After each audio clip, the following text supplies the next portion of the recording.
All right. Good evening, everyone. Apparently, I had this scheduled for over a week on Facebook. So I hope many of you will be joining us tonight. If you see this popping up, I had to correct it. And so you only have, I've only given people like 10 minutes to figure out that we're doing this tonight, Jeremy. I thought, but Oh, well.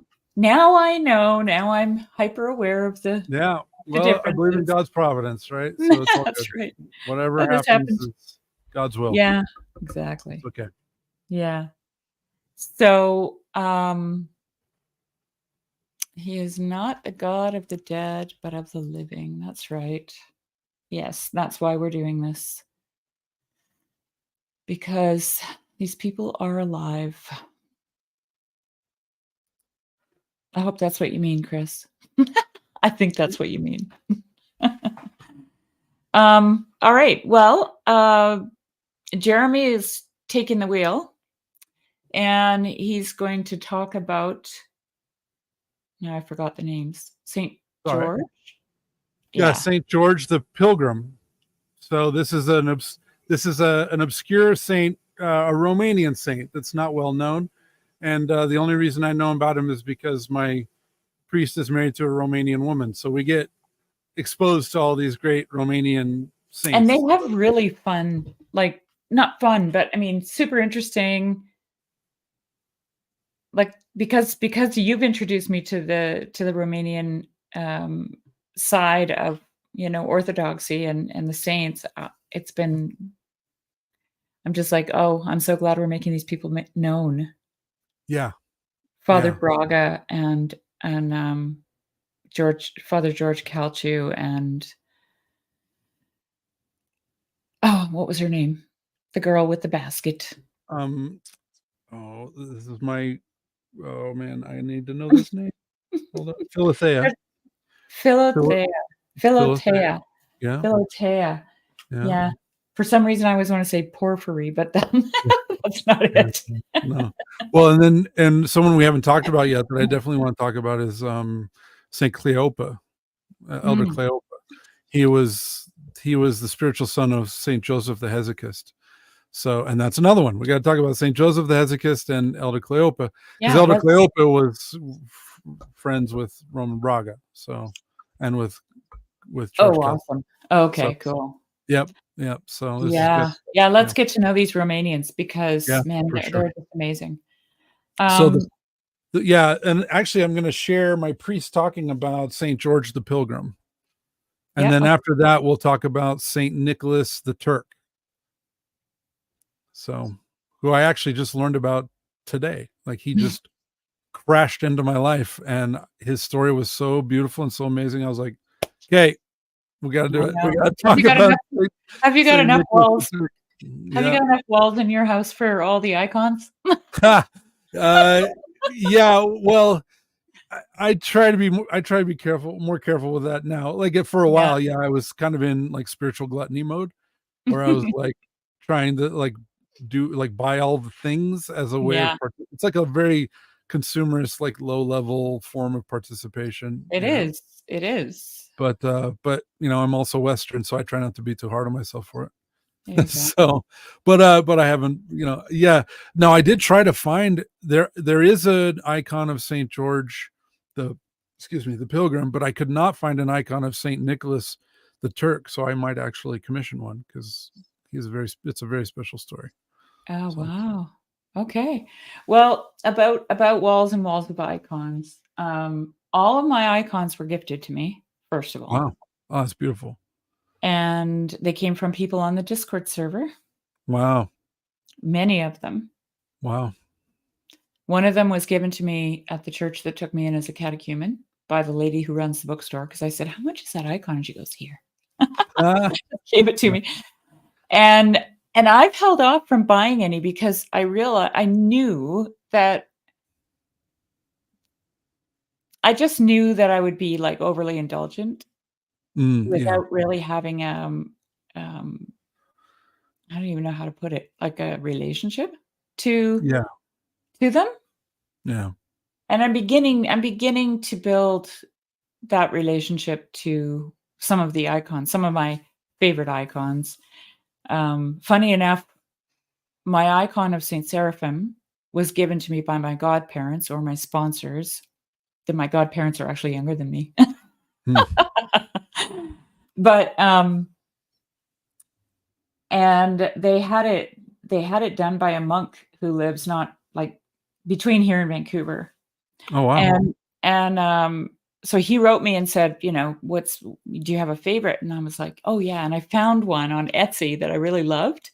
And I sent it to him and he's like, this is not a canonical icon. It's a devotional icon. It was Saint Seraphim and his bear, and they were really, snuggling up. Yes, yeah. And I was like, oh, bummer. Yeah. But he did make me a very I guess he, from that suggestion, he could see that I needed the one that I got, and I got a really, really nice one from him. Yeah. That's beautiful. Yeah, it was really nice. So, okay, well, let's get started. I think we've waited long enough for people to join in, and okay.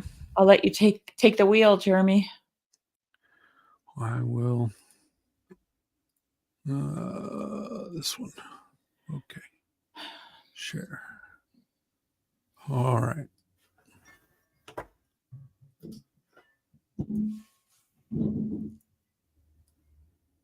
Here we go. I want to end by telling you a little story of what happened this past weekend and the life of a saint that I am guessing most of you have not heard of.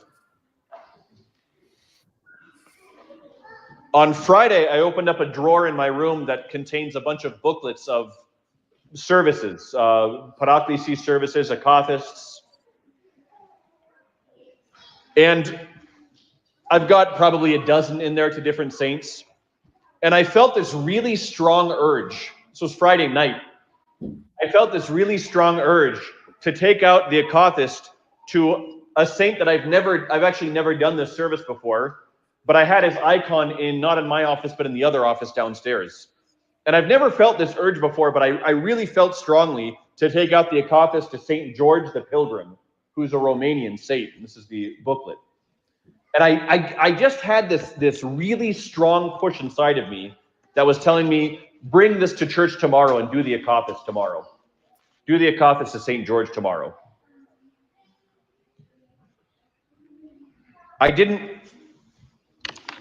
I'll show you, by the way. I didn't really know much about St. George when I got this icon. I got this icon because Presbytera was at a monastery at St. Paisios down in Arizona. And she sent me pictures of some of the things in their bookstore and said, you want me to get anything? And I said, I have no idea who that icon is of, but get it. Get it. And so she got it. And this is the icon I have down in the office, St. George the Pilgrim. It's a really beautiful icon, kind of a tile. So out of the blue, Friday night, I had this sense, take the akathist and do it tomorrow. Last night, I discovered, when is St. George's feast day? August 17th. Yesterday. So I want to tell you a little bit about his life because it applies directly to what we're talking about. If you were to see a picture, and I'm going to show you in a second, of St. George, the Pilgrim of Romania, he looks like he's an actor in a play. You look at him and think, this can't be a real person. He had a coat that was just all raggedy and shabby, walked around with no shoes. You can tell which one he is of these two people. This is St. George. Looks straight out of a play. St. George was born in the 1800s, and when he was 24, he married, and he ended up having, I read two different accounts. One said 4 kids, one said 5. I suspect he had 5, but one of them might have died in childbirth. After about 13 or 14 years of marriage, he asked his wife for a blessing to leave and go to the Holy Land and go on an extended pilgrimage. And she prayed about it and agreed to let him go. And so he went to the Holy Land and he venerated the holy sites. Every day for 10 days, he would go to the Holy Sepulchre 3 times a day for the services. And while there, he visited many other holy sites. And he felt a great push to deepen his spiritual life. So he wrote to his wife and said, wife and said, can I extend my stay? Can I go to Mount Athos? Not for a month, but for years, for a few years. And she said, go with my blessing. So he went. He went to Mount Athos, and for 3 years, he learned the ascetic life, absolutely overflowing with love for Christ. And he began to work as hard as he could to practice pure prayer and to learn unceasing prayer. For many years, he struggled with this until, almost in despair that he felt like he wasn't making progress, one day he went to venerate an icon of the Panagia, and he begged her for the gift of unceasing prayer, and he felt grace flow out of this icon through his body, and his whole body became warm. And suddenly he had unceasing prayer of the heart. His body would remain warm, so much so that he would spend winters out in snow, and people would be shocked that he didn't freeze to death. And when they felt him, they said his body was always radiating heat. He went back to the Holy Land, where he went up to a mountain, and he decided to fast and pray for 40 days. During those 40 days, the devil appeared to him multiple times. And the devil began to harass him in whatever way he could. The devil realized that spiritual attacks weren't working, and so the devil decided just simply to annoy him and see if he could make him fall into despair. And one of the ways that he annoyed him was one day he walked up to him and he knocked off his shoes and knocked off his hat. And listen to how St. George dealt with this annoyance of the devil. Rather than going to get his hat and his shoes, which he knew the devil could just knock off again and again and put him in despair, St. George said, oh, what a wonderful opportunity to increase my asceticism. From now on, for the rest of my life, no matter how hot it is, no matter how cold it is, no shoes, no hat, that's it. And from that one little annoyance of the devil, he took this as a spiritual opportunity. And for the rest of his life, he walked around without shoes. That's a different ascetic endeavor. Without shoes and without a hat. He eventually went back to Romania, and he went to a town near his hometown, and he climbed into their tower. Many of the towns in Romania have these bell towers. And for 25 years, he never left that tower. For 25 years, he lived in prayer, in fasting, and keeping vigil. He would pray sometimes for 22 to 23 hours in a day. When he slept, he would sleep for no more than 3 hours. And often it was only 2. He eventually became a wonder-working figure. There's a famous story that Saint Nectarius told, or Saint Cleopa of Romania told, that there was a young Jewish girl who was in labor for many days, and she couldn't give birth, and she was near death. And everybody knew, go call George the Pilgrim. Call George the Pilgrim. And so he descended the tower, and he went to her house.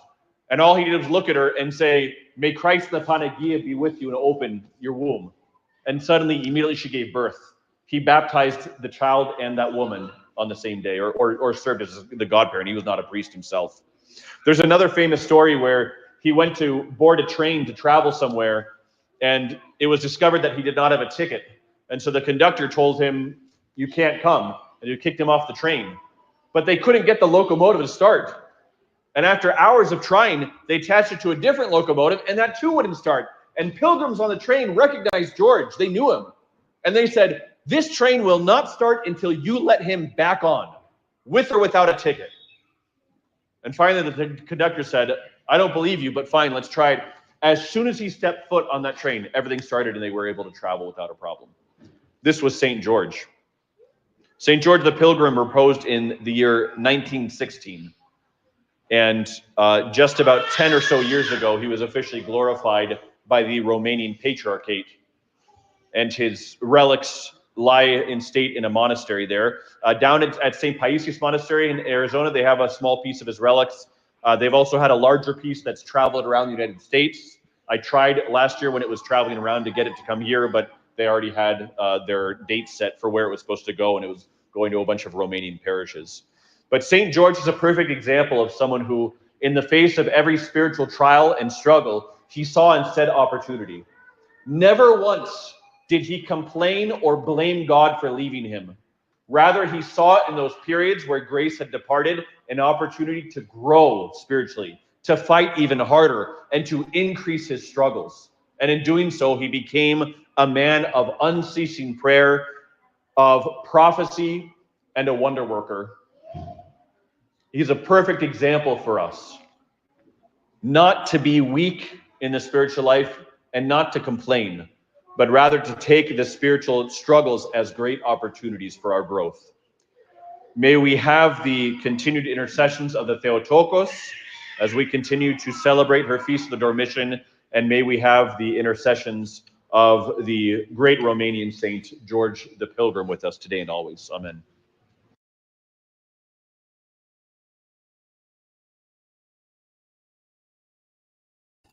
There we go.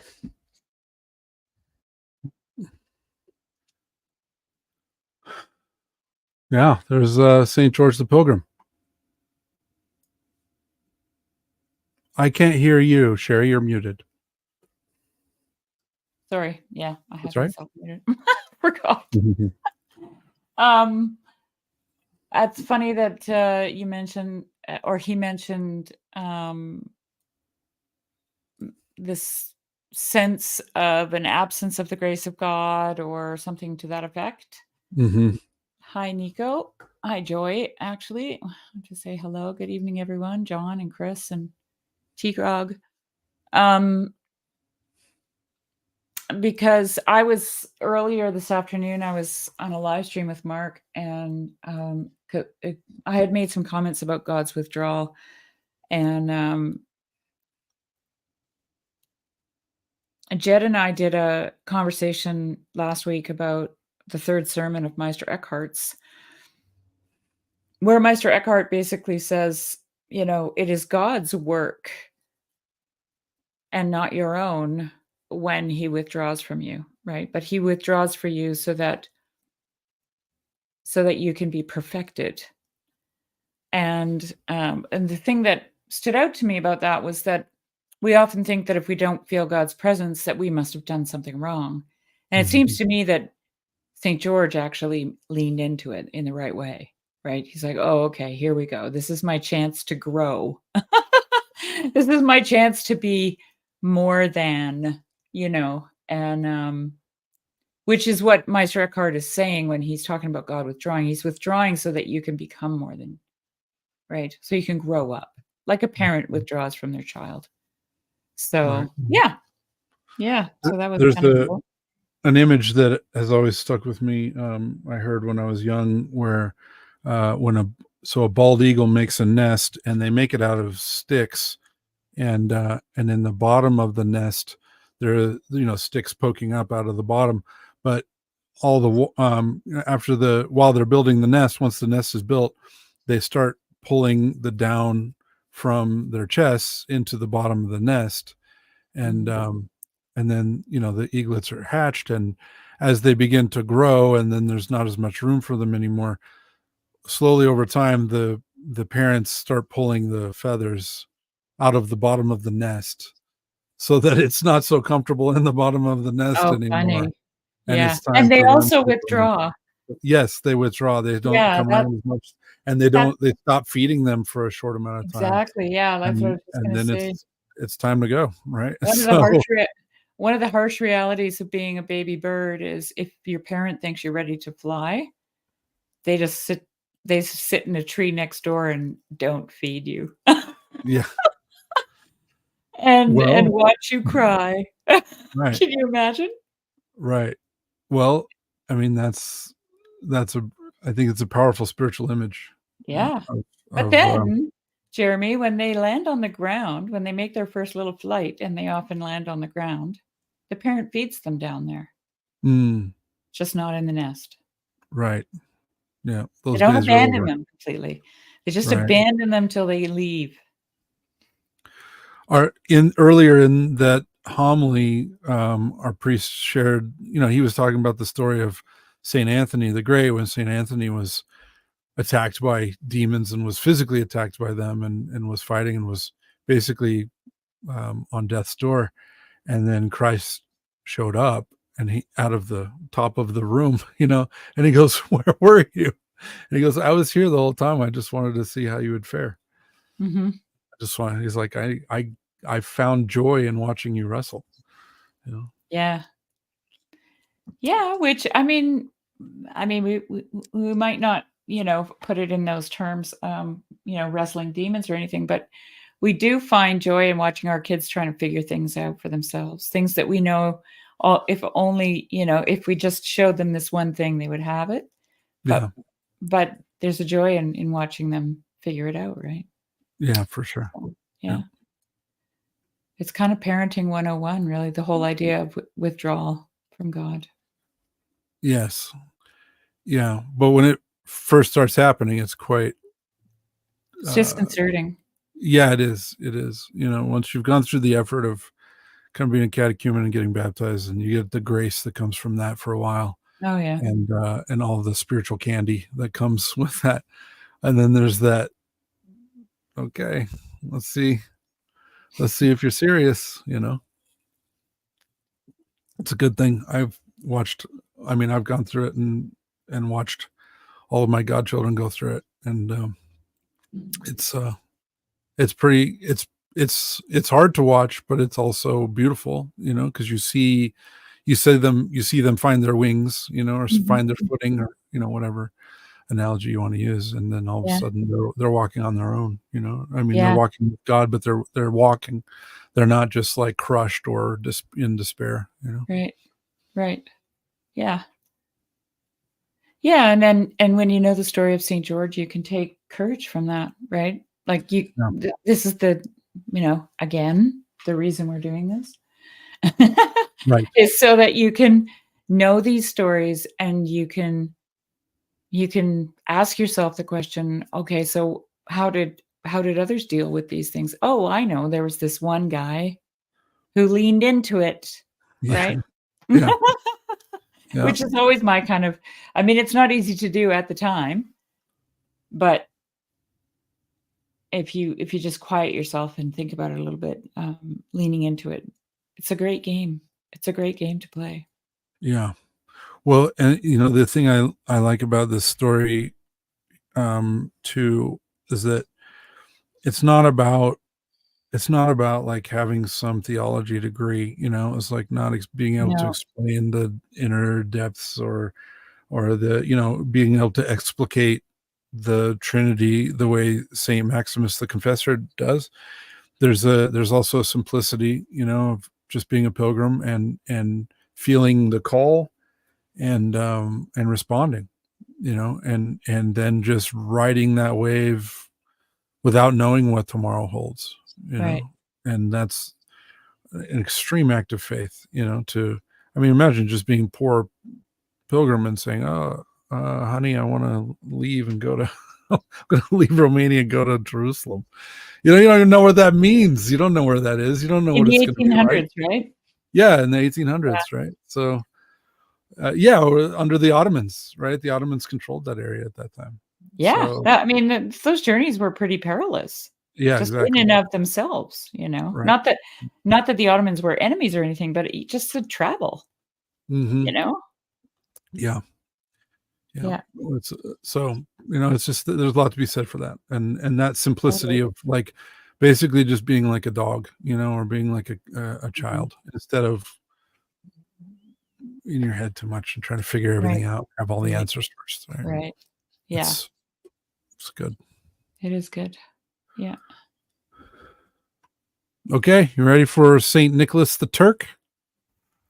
Yes, I'd like to hear about a Turkish saint, actually. Yeah, he's from eastern Turkey, in a little village over on the eastern side, so kind of the opposite end of the country from Istanbul. But we will get to that. And I'm going to just share the story because I couldn't find an icon of him. So I will just share my tab and you guys can read along. You didn't find an icon of him? No. I found it, like you said, I found a devotional painting of him, but I did not actually find an icon of him. So, and this might be an icon of him, but I don't know. Like this here might be an icon of him, but it looks like Theotokos and Infant Christ to me, so I don't think it is.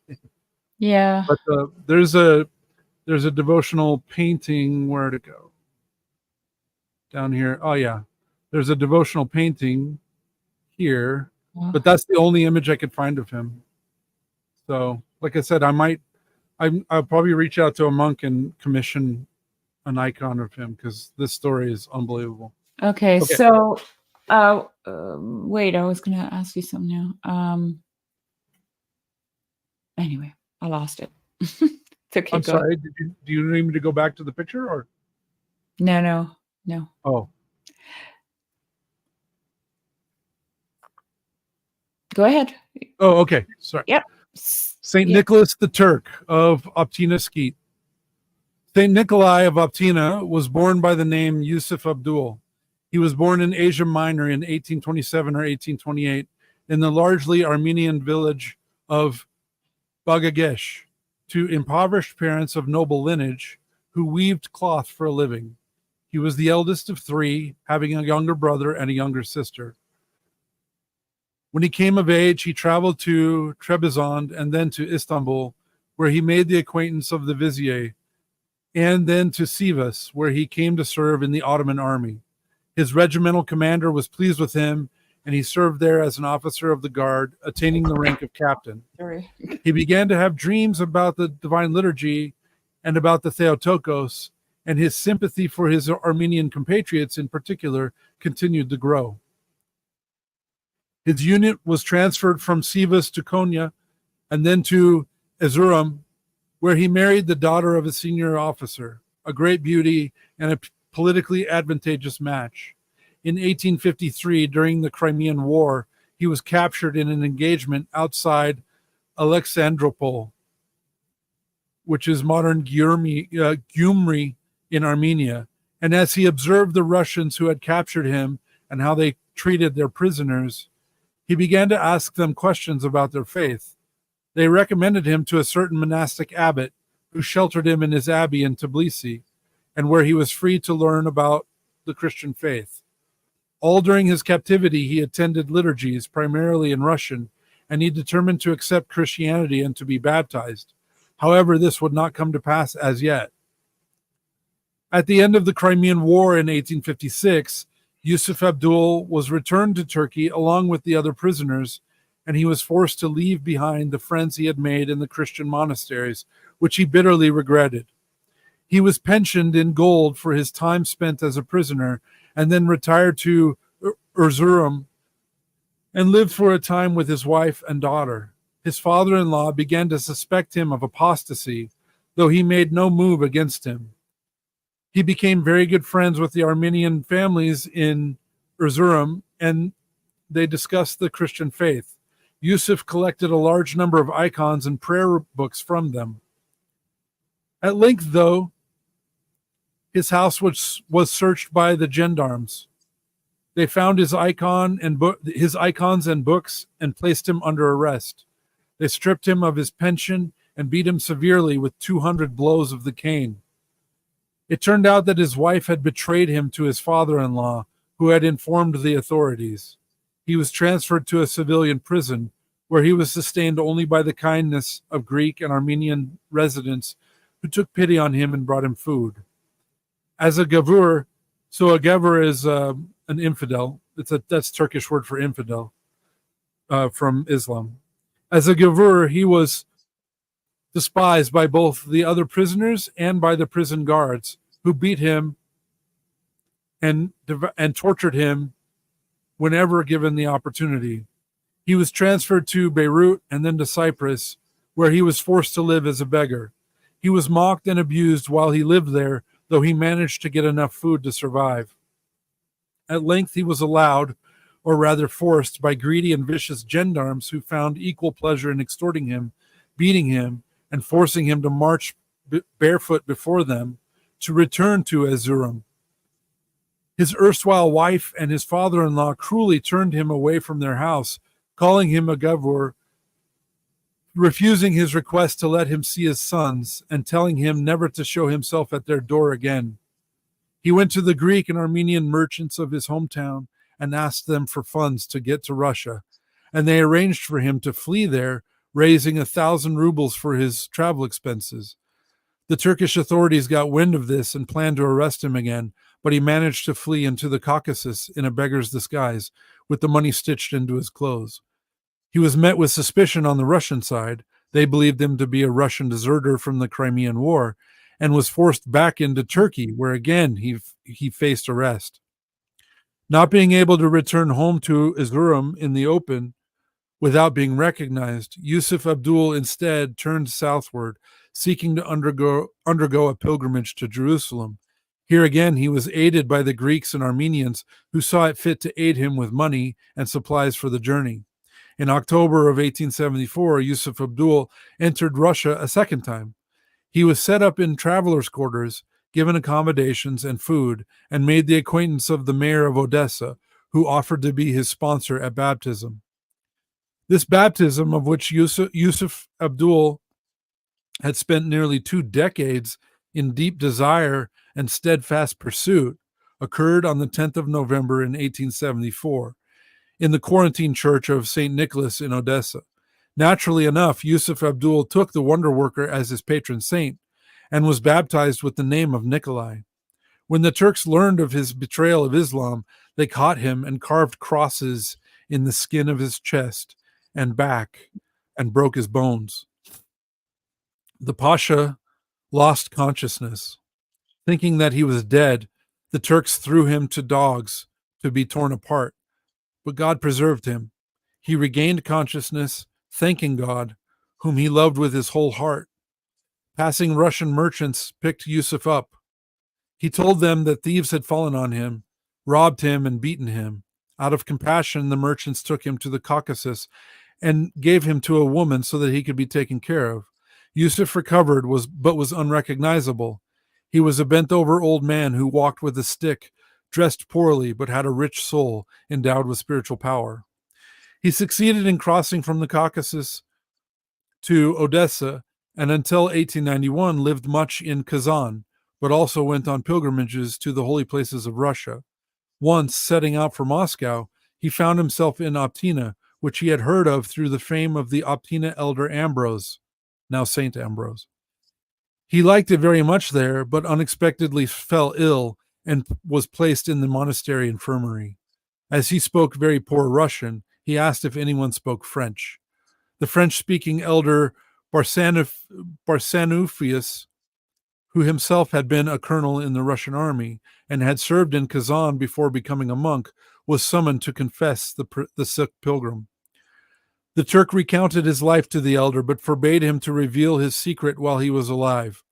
During his illness, he was tonsured under the name Nicholas, taking the schema.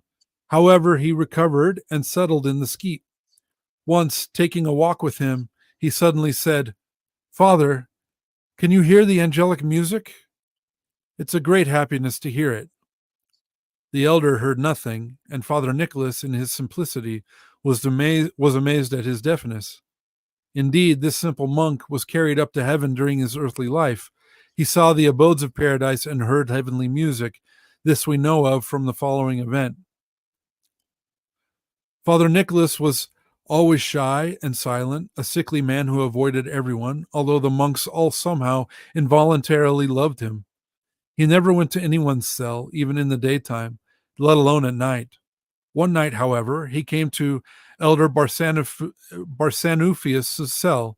According to Father Barsanuphius, another elder, Father Anatoly, had already summoned him and warned him, "Did you know that in our skeet, by the great mercy of God, we now have our own St. Andrew, the Fool for Christ? Yes, we have such a man here who, whether in body or out of the body, God knows, was even during his life taken up into the heavenly habitations. This is our Turk. I will bless him to come to your cell, and you question him thoroughly and write down from his words what you learned from him. Only keep all this secret until his death." So the servant of God came to Father Barsanuphius as an obedience. In his broken Russian, he revealed his tale of the heavenly dwelling places which had been shown to him by his guardian angel. The elder's heart trembled from the superhuman flood of the ineffable joy of triumphant, fulfilled hope. The discourse poured from Father Nicholas's lips, and his face shone and shone until it began to glow with some kind of extraordinary inward light. The elder was awestruck and terrified, and in an unearthly way joyful. As had happened several times in his life before, St. Nikolai was given visions of things that would happen in the future upon earth, and also beatific visions of the heavenly realms, granted to him by the most holy Theotokos. St. Nikolai had seen once, in his youth, the church in Odessa where he would be baptized, which is one reason for his devotion to St. Nicholas the Wonder Worker. At one point in his illness, he was visited by blasphemous thoughts and sensory images of devils for 3 days. He describes how his soul was gripped by horror, and he found it a great effort even to begin to pray. When he began reading the Akathist to St. Nicholas, he began to weep uncontrollably, and then his head was bathed in a light and a fire which did not burn him. He beheld a vision of an ocean of light, and before him appeared St. Andrew the Fool for Christ, and his disciple St. Epiphanios, standing in silence before him. Looking beyond them, he beheld a shroud of dark crimson, and enthroned in glory, our Lord Jesus Christ in robes like those of a bishop, and at his right hand the most holy Theotokos, and at his left hand St. John the Forerunner, holding the sign of the cross. St. Nikolai was filled with a sense of his own unworthiness even to behold them, but they all looked upon him with great kindness. He said it was not given to him to hear one word from their lips, but he did see Father Nikolai, the schema monk of Optina, being welcomed into their company in the form of a child and in the robes of a novice. He also saw a vision of hell, with Satan holding Judas at his side, and the false prophets and numerous people of every age and condition in great despair, unaware of each other and unable to reach each other. These were all within an abyss which lay between him and the crimson robe upon which Christ was seated. He was then given a vision of paradise, which to him seemed both ineffable, inexpressibly joyous in any sort of human language, and yet was also unaccountably familiar. There were trees heavy laden with ripe fruits and birds which sang sweetly in harmony. Indeed, it seemed to him that paradise looked a great deal like the Optina monastery, and its abodes seemed to him grander beyond measure than the palaces he had seen in Constantinople, yet in the same familiar style. He saw the walls of paradise inscribed with the names of the 12 apostles, yet he did not know the language of the writing. In his paradise, St. Nikolai saw that it was peopled by a great multitude of those who had been beggars. These were conversing with an elderly man whom Nikolai was told was St. Philaret the Merciful. He was seated in a garden, in the midst of which was planted the cross. By an unearthly compulsion, St. Nikolai bowed before the cross, and his heart was filled with a great and unspeakable sweetness. He was then granted a vision of the most holy Theotokos, enthroned as the Queen of Heaven, upon the balcony of a monastic palace and guarded by young men in luminous white robes. St. Nikolai later recounted that he was not worthy to hear a word from her lips, but that he spent an immeasurable length of time in her presence, meditating upon the mysteries of the Holy Trinity.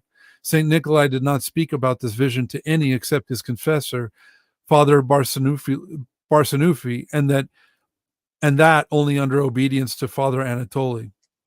According to Elder Barsanuphius, everything that Father Nicholas told him can be found in the life of St. Andrew, the Fool for Christ. For the elder, the only thing that was important was the sight of Father Nicholas's infinite exaltation and the glory which was imprinted on his glowing face. Only a true seer of mysteries could speak like that, with a voice breaking from indescribable excitement. From time to time, he could only beg him to continue, not to fall silent. Father Nicholas finally ended, merely adding with a radiant, blessed smile, "Well, what else do you want to know? What else is there to learn? The time will come, and you'll see for yourself. What else could I tell you, or how could I tell you? There are just no words in human language with which to convey what goes on there. You know, there were colors I saw there that don't even exist on earth. How can I convey all that to you? Well, listen to what I'll tell you. After all, what good music is. Let's say that I've heard something, and as soon as I've heard it, it resounds in my ears, it sings in my heart, and I continue to hear it. But you haven't heard it. How then, with what words could I tell you about it, so that by my words you could hear it and delight in it with me? You just can't. In the same way, what I saw there is impossible to convey to man. The fact that this is the way it is should be enough for you. Schema monk Nicholas reposed at Optina 3 months later, 2 years after first going there. This was on the 18th of August in 1893, and he was age 65. Only after his death did Father Anatoly reveal to the monks what sort of man he had been, saying, "Don't think that this was a mere mortal. A mere mortal is not given such mercy from God. Father Nicholas was a martyr for the name of Christ and for confessing his holy name." When he was being washed after his repose, his whole body was seen to be lined with terrible scars.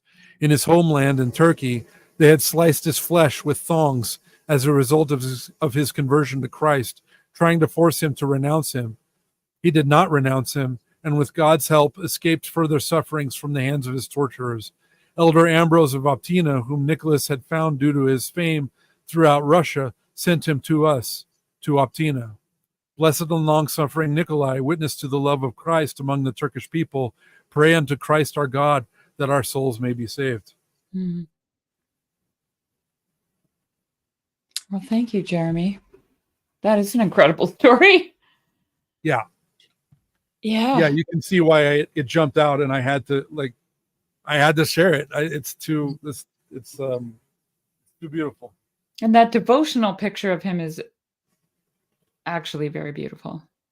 Let me 1 second. I'll pull it up. Let's see.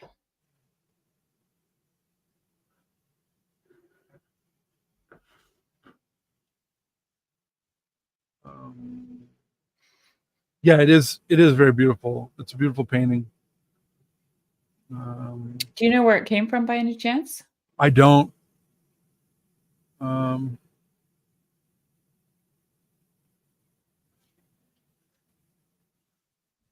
There we go. Okay, let me now go back to here and share my present.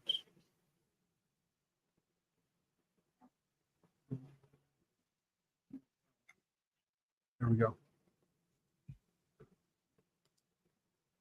There we go. Yeah, this is the only painting I could find of him.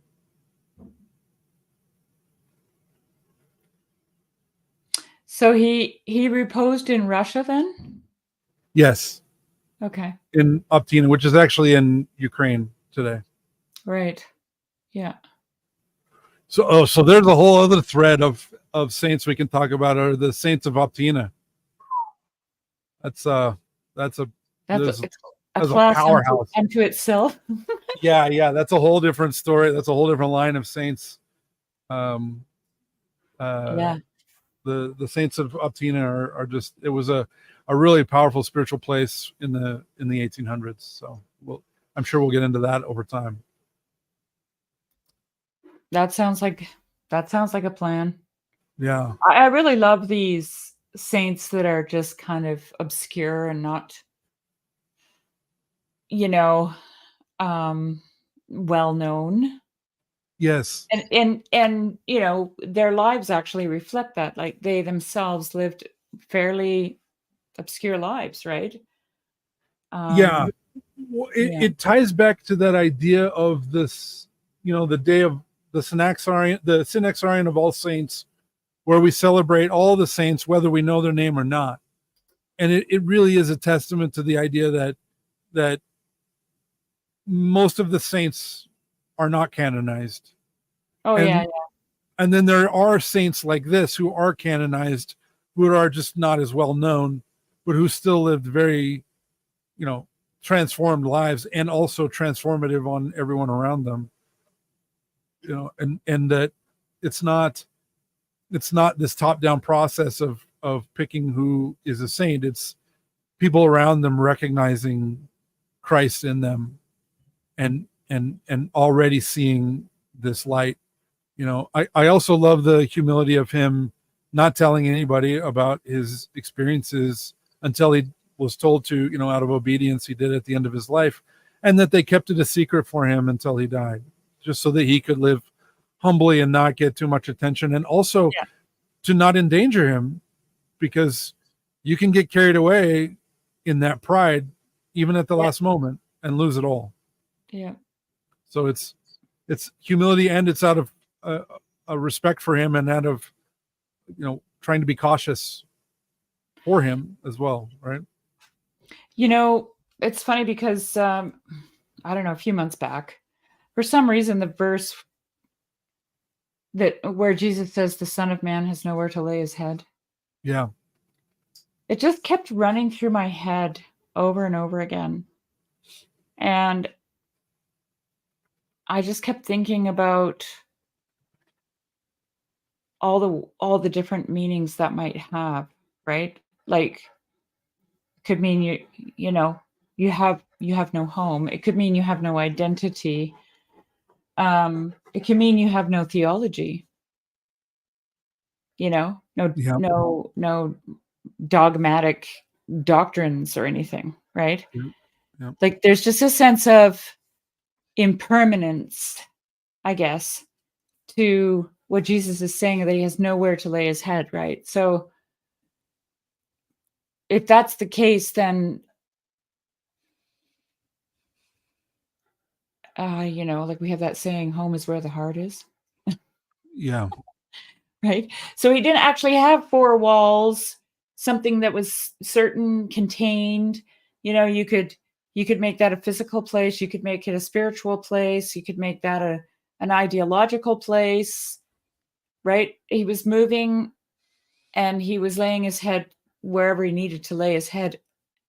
Like, I don't know, that verse just kept expanding. It just kept doing this, right? The more I thought about it. Yeah.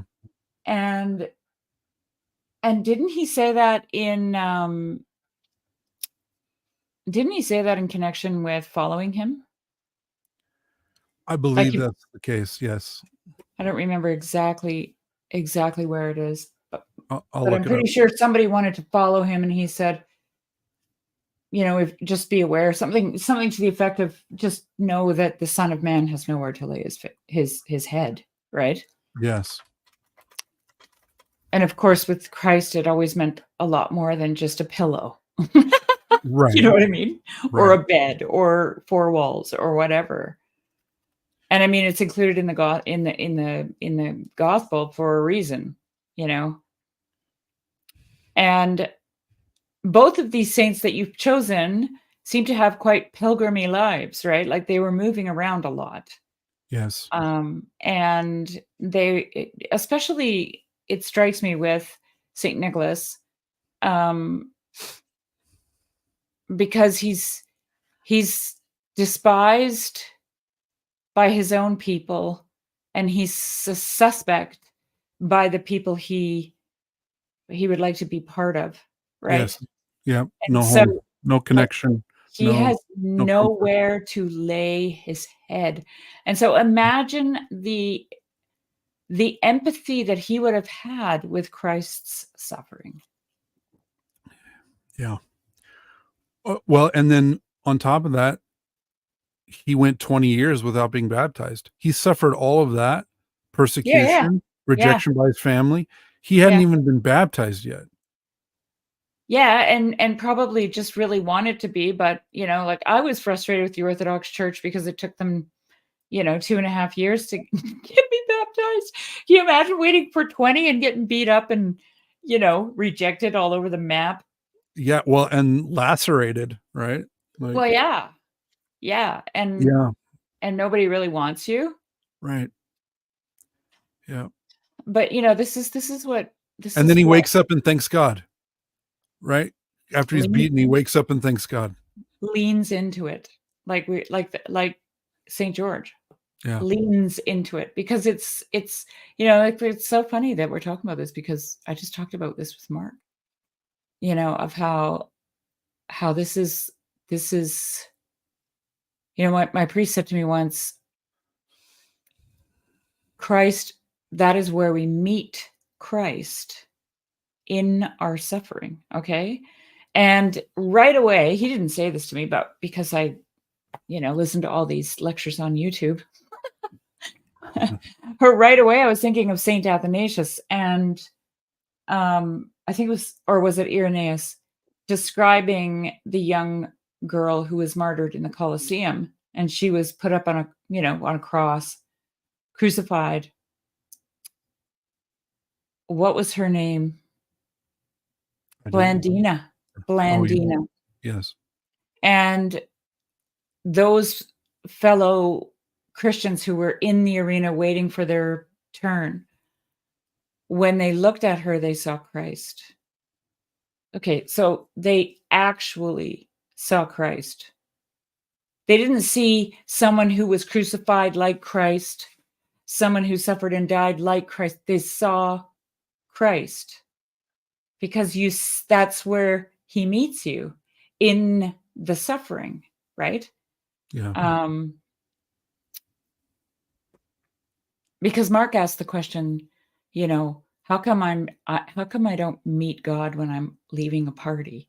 How come I meet God when I'm in despair? And I said to him, because that's where you see the Christ, when he's on the cross. Yes. Right. And you're called to join him.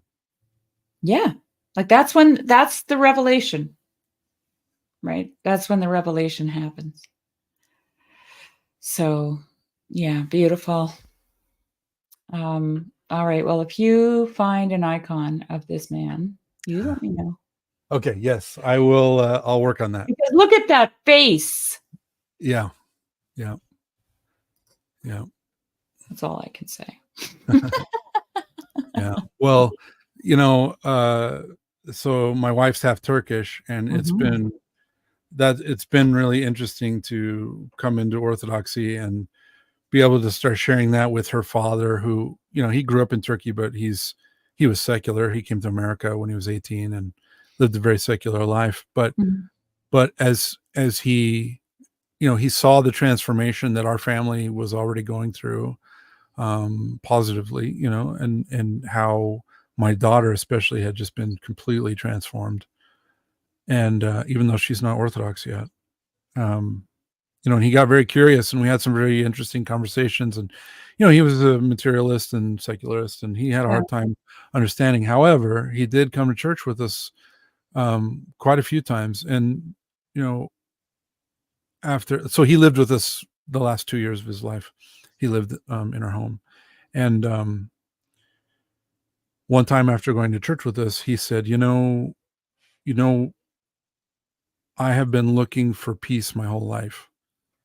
And I have never felt peace. I've always been restless. He's like, I have restless leg syndrome.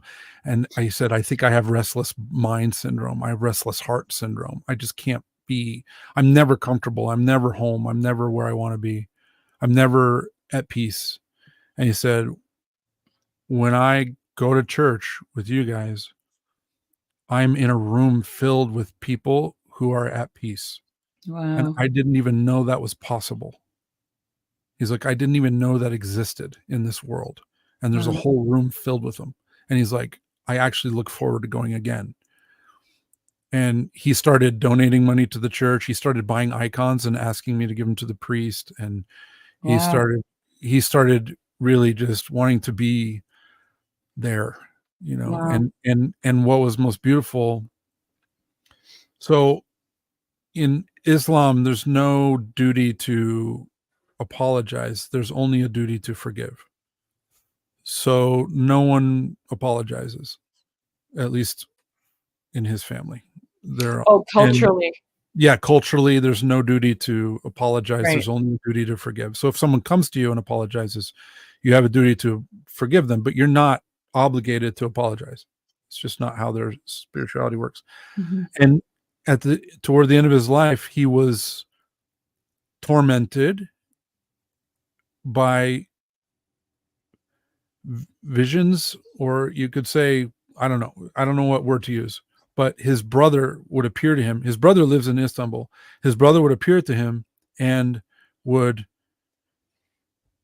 yell at him and chase him and just stand above him and yell. And my father-in-law was like, I know he's not here, but it's my brother. He's like, I know he's in Istanbul, but my brother is right here. And he's yelling, he yells Wow. at me, and it's very scary. And he's like, I don't know what to do. And I said, and we talked, and one time I said, maybe you should reconcile with your brother before you pass. Mm-hmm. Because he knew he was on his way out. He had found out he had cancer at this point. Okay. And he actually called his brother and apologized to his brother. Wow. And said, if I'd done anything to make you upset, please forgive me. I'm sorry. You're my brother. I love you. And I've always wanted to be close to you and didn't know how. And his brother was just, they don't know how to process that. It doesn't happen. Right. Yeah. And so, but they did reconcile, and the torments went away. Wow. And he died peacefully. And Yeah. thankfully, so the night of his passing, our priest came that evening, and the kids were all able to come. Like, we knew, like, that day he had started transitioning, and so we had everyone come over and just to be with him. And our priest was able to make it and prayed, and it was really beautiful because our priest said, he turned and he said, you might want to leave the room for this part of the prayer, because when I pray this part of the prayer, sometimes the person is very disturbed and is not pleasant, and it's very difficult for the family to witness. And he's like, I have no idea what's going to happen. So if you'd like to leave, now's the time. Well, no one left. And our priest finished the prayers, and it was very peaceful. Mm. And he passed that night. And I knew he passed. I woke up at like 1. And he had passed. And so I just read the psalm. I read the Psalter until my family got up. I didn't want to wake anybody up. There's no reason to. Right. It's going to change. You don't need to wake up at 1 a.m. He passed at home. Yeah, he passed. He passed at home in our basement. And but it was beautiful to be able to see him find peace. Yeah, really, Jeremy. Yeah. What a gift. Yeah, it was very beautiful. So I have a special place in my heart. I was just thinking the whole time you were talking, I'm like, okay, no wonder you need an icon of this man. Yeah. I have a special place in my heart for Turkish saints, and Saint George, who is my patron saint, not Saint George the Pilgrim, but Saint George, like the Saint George, the original Saint George. He also has a really special place in his heart for Constantinople and for the people, for the Turkish people, and he intercedes for them a lot. So, the other fun part of that story is so I didn't know that when I chose him as my patron saint. I didn't know that, and to be fair, he chose me, but I didn't know that he loved Turkey and that he loved Istanbul. But what I did know is that he saved the princess by killing a dragon, and my wife's name means princess in nice. Persian. So I was like, well, that's my saint. I gotta do that. I need his help in slaying a dragon because I'm married to a princess. So yeah, that's awesome. Yeah, which brings up in me anyway, just the beautiful aspects of the mythology of the lives of the saints too. Like, the further back we go, the more mythological they get. Right. And which is great. I remember in the very beginning, I was struggling with this. I'm like, what do you mean? Isn't that what we call stretching things? Like, right. aren't we, what's the word, Jeremy? Just elaborating a little too much, and like but it wasn't until I understood mythology to begin with, like mythology itself. Yeah. And story and what story is about that I understood what was happening, and okay, so here's the thing. Like this Lives of the Saints series that we're doing has just enlivened, like it's brought like a fullness to almost everything that I'm thinking about and talking about with other people. That's beautiful. And I've experienced the same. It's been Really. transformational with my prayer life. Yeah.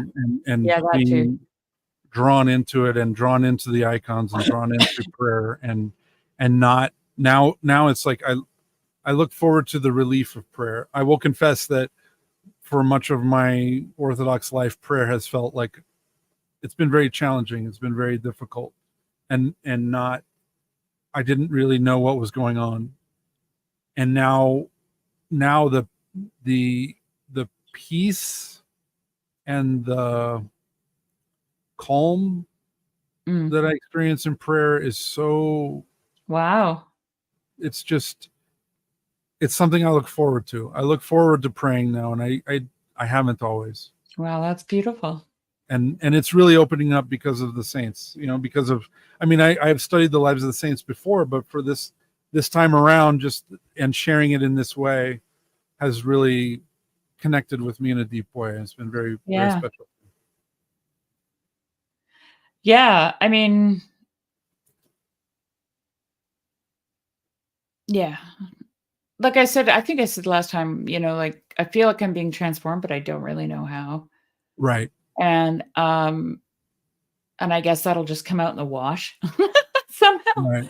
It'll reveal itself in ways, but I keep Yeah. hearing myself referring to the lives of the saints. I keep hearing myself mentioning it. And, who was I talking? I don't remember who I was talking to recently, but I was saying how the Synaxarion and the scriptures are like they kind of are at the same level, right? Yes. Because the lives of the saints is the fullness of the scriptures, right? Right. Right. And Right. so the scriptures are words on a page without the lives of the saints, really. Yes. And then add to that the whole idea of story and narrative and what that is compared to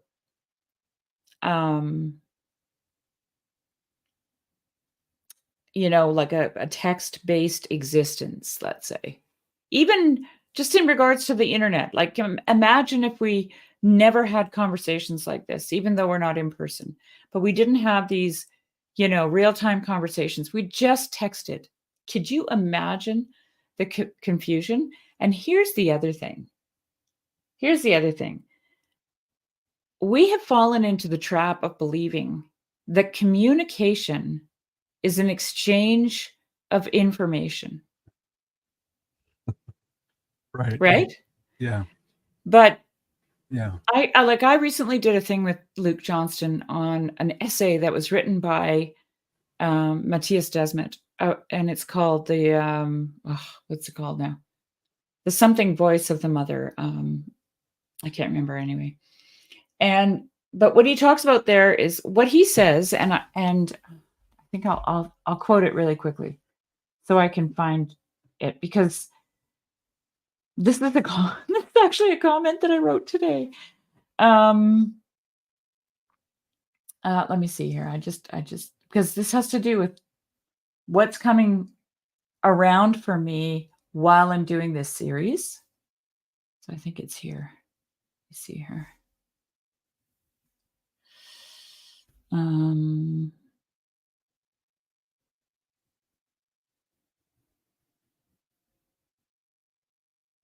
Oh, dang it. No, it's not that one. It must be maybe this one. Sorry, guys.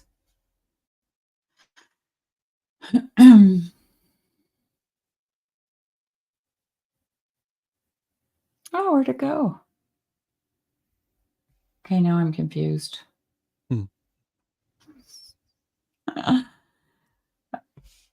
Okay, I don't know where it is now. But anyway, Matthias Desmet says that the reason that babies reach out for like language is because they're actually, through the resonant voice, the actual sounds and vibrations of the voice, they're trying to connect to the body of the other. Mm. So this exchange of information paradigm that we think we live in, and here's the thing, we actually think that it goes right down to our DNA. Like, that our bodies, our physical bodies, are simply highways of information. Imagine, Right. right? And that we're a brain in a vat, and that Yeah, we're data. Yeah. yeah, And yeah. and now that we have these screens, we're like, here we are exchanging data. No, we're actually trying to physically connect our bodies to one another. And I remember in reading Desmet's Psychology of Totalitarianism, he talked about the fatigue that people experienced during COVID, doing Zoom meetings, Yeah. because we have mirror neurons like in our bodies, and the mirror neurons are trying to connect, right, to the facial gestures of other people. So this gives us the ability to finish another person's sentence. Apparently, they've studied this in psychology, and the reaction time to, in real life conversations, the reaction time to each other in real life, you have to be in person, is faster than reaction times in traffic. Mm.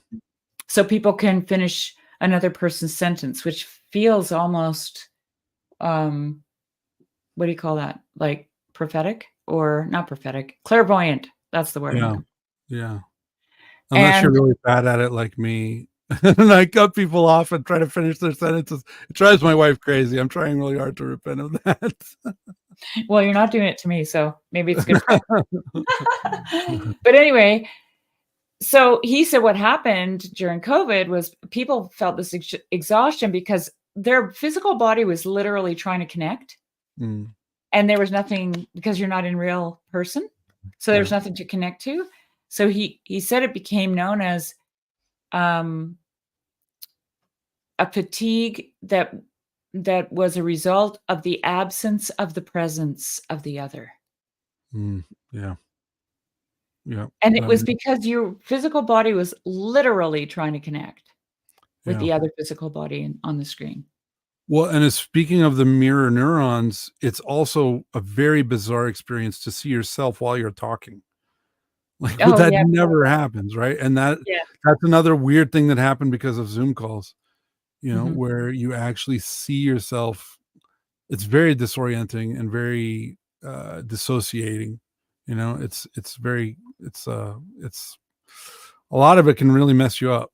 Like if you do it a lot, it can Mhm. really have a big Well, impact. I guess what I'm trying to say, what I'm trying to push home, is that we have to get away from the fallacy that what we're doing is exchanging information. Right. That's not what we're doing.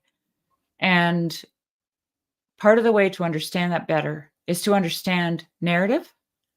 And in order to understand the transformative power of narrative, you have to enter into it via the lives of the saints. I mean, that is an avenue, a good Yeah. avenue, right? Yes, for sure. Because you start to see this is what the big like aha moment for me was when I realized that scriptures are just revealing heavenly patterns, right? It's like, and you start to see those same patterns in the lives of the saints. You see the same pattern of the young woman who's beautiful, wants to be, you know, uh, taken by the emperor to be his wife, and she doesn't want to, and she rejects him. This happens multiple times. Like there's this pattern, and that's, we see those same patterns in the scriptures play out in the lives of the saints. It's just like a Yeah. reinforcement, but because we see it in a slightly different way, or at a slightly different time, in a slightly nuanced way, it allows us to see it more broadly in our whole life and in the Well, scripture. here's an example. So we were talking about we were reading Jed and I. By the way, everybody, I just threw a link in the chat. If anybody wants to jump in, please feel free. Jed and I were talking about active imagination. No, active. Oh, now what was the word? Active intellect, passive intellect, and potential intellect, according to Meister Eckhart. Okay. Okay. And this is something I've been doing recently. I just mapped it onto Adam, Eve, and the garden. And here's the reason I did that. Because that is a story that fills full the propositions, right? Yeah. It's like, who's the Byung-Chul Han? I'm a little bit worried. Like Mo said, he was reading a book by him nice. recently. But anyway, about narrative. He was reading a book about narrative. It was like The Crisis of Narrative, I think is the name of the book. Oh, right. Okay. Yeah, I remember him talking about that in that clip. But yeah. But this is what I'm saying. Like I mapped those three things right onto the story in Genesis, where Adam and Eve are in the garden walking with God, right? Yeah. The active intellect is the masculine. And Meister Eckhart even says that God impregnates the passive intellect. Well, that is the story of Mary. Yeah. Okay? And so if you can start to understand or see how it's like I don't even know, like there's hardly an analogy to express what happens to a proposition when you put it into a story. Yeah.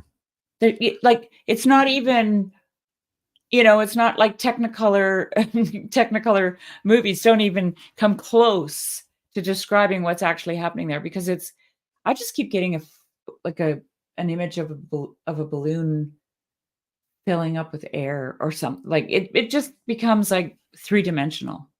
Yeah, it's all the nuances of the relationships become easier to map to and easier to understand and easier to relate to, right? Like this was a video I didn't have time today. I wanted to share this with you earlier, but I was tied up at work. But we were talking earlier about, earlier in the day about abstraction and literal, right? People becoming too tied to words and and they rely way too much on abstract reasoning. And I was going to share with you a video called The Flynn Effect. And there's a psychologist who kind of discovered, is like, his whole question was, why are our IQs getting higher? Like, are you smarter than your grandparents? And he was sharing examples of like interviews from the early 1900s and late 1800s of just peasant people, and they relied completely on experience, and they were not capable of abstract reasoning, only in very limited amounts. And he was like, I don't think that it's not that they're stupid, they just don't think abstractly. They live in their bodies, they're embodied. Yeah. And he was like, he gave an example of like, if you told them, all have you ever seen a bear? Yes. What color was the bear? Brown. Did you know that polar bears are white and they live in Alaska? And they were like, okay. And he's like, if you saw a white bear, where would it be? And they were like, I don't know. I've never seen a white bear. Yeah. Right. It was just like very tied into their experience. Yeah. And that was only 150 years ago. Yeah. That's how much we've been transformed by media, right? By the books and the movies and by math and schooling. We do all this A equals B and B equals C, therefore A equals C. And we try to apply that to people. We try to, we try to do all this abstract reasoning, and and we put way too much confidence in it, in our ability to like identify causality. And, it's all just like this left brain myth, and then you have the left brain who like, hey, I'm good at solving problems. Let's come up with a test that shows how good I am at solving problems. Oh, I have an high IQ and my IQ is going up over time. That means that I'm smarter. And it's like, thanks, left brain. We're grateful for your help, but there's a lot more to the world. Here's the test. Give them a Yeah. really great work of fiction and then Yeah. test their reading comprehension. Right. Of all of the, like, what is actually being tackled, Exactly. Yes. Right. Yeah. I mean, that's when sparks start to fly and smoke comes out of their ears, and right? Because it's like, Yeah. it's not computing. Right. Too many Yeah. things, and they're all connected. What does it mean? I don't even know what it means. Yeah. What does it Did this mean? really happen? Did this story really happen? Is it true? Is it true? Is it real? What does it mean? Yeah. And okay, let's just flip that right over onto the lives of the saints. Is it true? Did it really happen? What does it mean? I got to read something from George MacDonald here. This is so good. Glasses are on my head. Oh no, it's not this one. It's actually. And I'm not laughing at Shari thinking about where her glasses are. I'm identifying. That was an identification with her of laughing. I'm like, oh yeah, I have 5 pairs of reading glasses and I still don't know where any of them are. None of them are right here. Yeah. All right, here we go. A little bit of dead air, folks. Hang in there. Sorry, the content isn't moving along. This is what makes YouTube good. Like, this is why it's not a TV show. Thank God. Oh, we're not going to have any sponsors. Flick the light off and on, so you get the 2-second flickers, and that'll keep you engaged. Oh, man. All right, here we go. So someone is asking George MacDonald this question. You write as if a fairy tale were a thing of importance. Must it have meaning? And he says, it cannot help having some meaning. Now just put this in context of the lives of the saints. If it has proportion and harmony, it has vitality, which is life. Okay. Mm-hmm. And vitality is truth. Now there's a definition for you. The beauty may be plainer in it than the truth, but without the truth, the beauty could not be. Now, remember, when he's talking about truth, he's talking about vitality, which is, let's just put it in the shorthand and say life. Okay. And the fairy tale would give no delight. Everyone, however, who feels the story will read its meaning after his own nature and development. Oh. One man will read one meaning in it, and another will read another. And then his imaginary person says, if so, how am I to assure myself that I'm not reading my own meaning into it, but yours out of it, right? Because you wrote the story, so I got to get your meaning. And he says, why should you be so assured? It may be better that you should read your meaning into it. That may be a higher operation of your intellect than the mere reading of mine out of it. Your meaning may be superior to mine. Well, suppose my child asks me what the fairy tale means. What am I to say? If you do not know what it means, then what is easier than to say so? If you do see a meaning in it, there it is for you to give him. A genuine work of art must mean many things. The truer its art, the more things it will mean. Mm-hmm. If my drawing, on the other hand, is so far from being a work of art that it needs, this is a horse written under it, what can it matter that neither you nor your child should know what it means? Is it there not so much to convey a meaning as to wake a meaning? If it do not even wake an interest, throw it aside. A meaning may be there, but it's not for you. If again you do not know a horse when you see it, the name written under it will not serve you much. At all events, the business of the painter is not to teach zoology. And then he says, but indeed your children are not likely to trouble you about the meaning. They find what they're capable of finding, and more would be too much. For my part, I do not write for children, but for the childlike, whether of 5 or 50 or 75. And then he ends it with, a fairy tale is not an allegory. There may be allegory in it, but it is not an allegory. He must be an artist, indeed, who can in any mode produce a strict allegory that is not a weariness to the spirit. An allegory must be mastery or mortgage. A fairy tale, like a butterfly or a bee, helps itself on all sides, sips every wholesome flower, and spoils not one. The true fairy tale is, to my mind, very like the sonata. So anyway, it's and then there's another question from his imaginary friend. But words are not music. Words are at least meant and fitted to carry a precise meaning, right? Words mean something. And then he says, it is very seldom indeed that they carry the exact meaning of any user of them, right? The user is trying to convey meaning with words, and they're not doing a good job of it. Right. So he says, and there's always a context, right? The word, like a context of when the word is used and how the word is used, adds to the meaning of the word as well. right. And the context of the story itself, and then the context of the time when it was written, like all of those things play a role in the meaning that a word carries, right? To just say that it has some easily definable or pin downable definition is a misunderstanding of language itself. So here's a really beautiful thing that he says. I just have to read more of this. Yeah, no, it's good.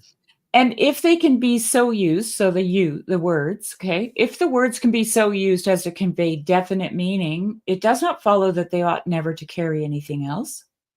Words are live things that may be variously employed to various ends. They can convey a scientific fact or throw a shadow of her child's dream on the heart of a mother. They are things to put together, like the pieces of a dissected map, or to arrange like the notes on a stave. Is the music in them to go for nothing? It can hardly help the definiteness of a meaning. Is it therefore to be disregarded? They have length and breadth and outline. Have they nothing to do with depth? Have they only to describe and never to impress? Has nothing any claim to their use but definite? The cause of a child's tears may be altogether undefinable. Has the mother therefore no antidote for his misery? That may be strong in color, which has no evident outline. A fairy tale, a sonata, a gathering storm, a limitless night seizes you and sweeps you away. Do you begin at once to wrestle with it and ask whence its power over you? Whither is it carrying you? The law of each in the mind of its composer. The law makes one man feel this way, another man feel that way. To one, the sonata is a world of odor and beauty. To another, of soothing only and sweetness. To one, the cloudy rendezvous is a wild dance, with a terror at its heart. To another, a majestic march of heavenly hosts, with truth in their center, pointing their course, but as yet restraining their voice. The greatest forces lie in the region of the uncomprehended. And then he says this, I will go farther. The best thing you can do for your fellow, next to rousing his conscience, is not to give him things to think about, but to wake things up that are in him, or to make him think things for himself. So I'll just leave it at that. Otherwise, it's just it's turns into a George MacDonald reading. Yeah, no, it's so beautiful. Well, we're still reading Princess and the Goblin, and Oh, wow. man, it is a true joy. Like my daughter read it to us tonight. She read 3 chapters to us, and at dinner, and man, it's beautiful writing. Like there were times where she just Mm. stopped because Oh, the image that he used was so beautiful, and just his language is so beautiful. And it's a simple story, but there's a lot of depth to it, a lot of vagueness as far as like it could go this way or that way, and I'm not sure. And it's just he builds this beautiful little mystery. These little mysteries are building up in the story, and the characters are just delightful, and it's just been a real joy. I did not know about George MacDonald until this little corner, and um, I'm really grateful for the introduction because yeah. we're having a great time. Yeah. There's one story that he wrote, one book called The Wise Woman. It's not very long, but oh my goodness. This is probably, like every time I go to say something about any of his works, I think of this essay and I'm like, I can tell you what it means to me. But it was like repentance, repentance, repentance. Like that's how I felt when I was reading it. I was just like, oh, I just wanted to prostrate Yeah. all throughout the reading of it, Yeah. because I was just like, I'm such I'm such a terrible, mouthy, tantrum throwing, selfish. It's just, all through my mind. It was just, yeah. But then, he's so kind. He's so fatherly. He doesn't leave you there, right? Yeah. So beautiful. Just so beautiful.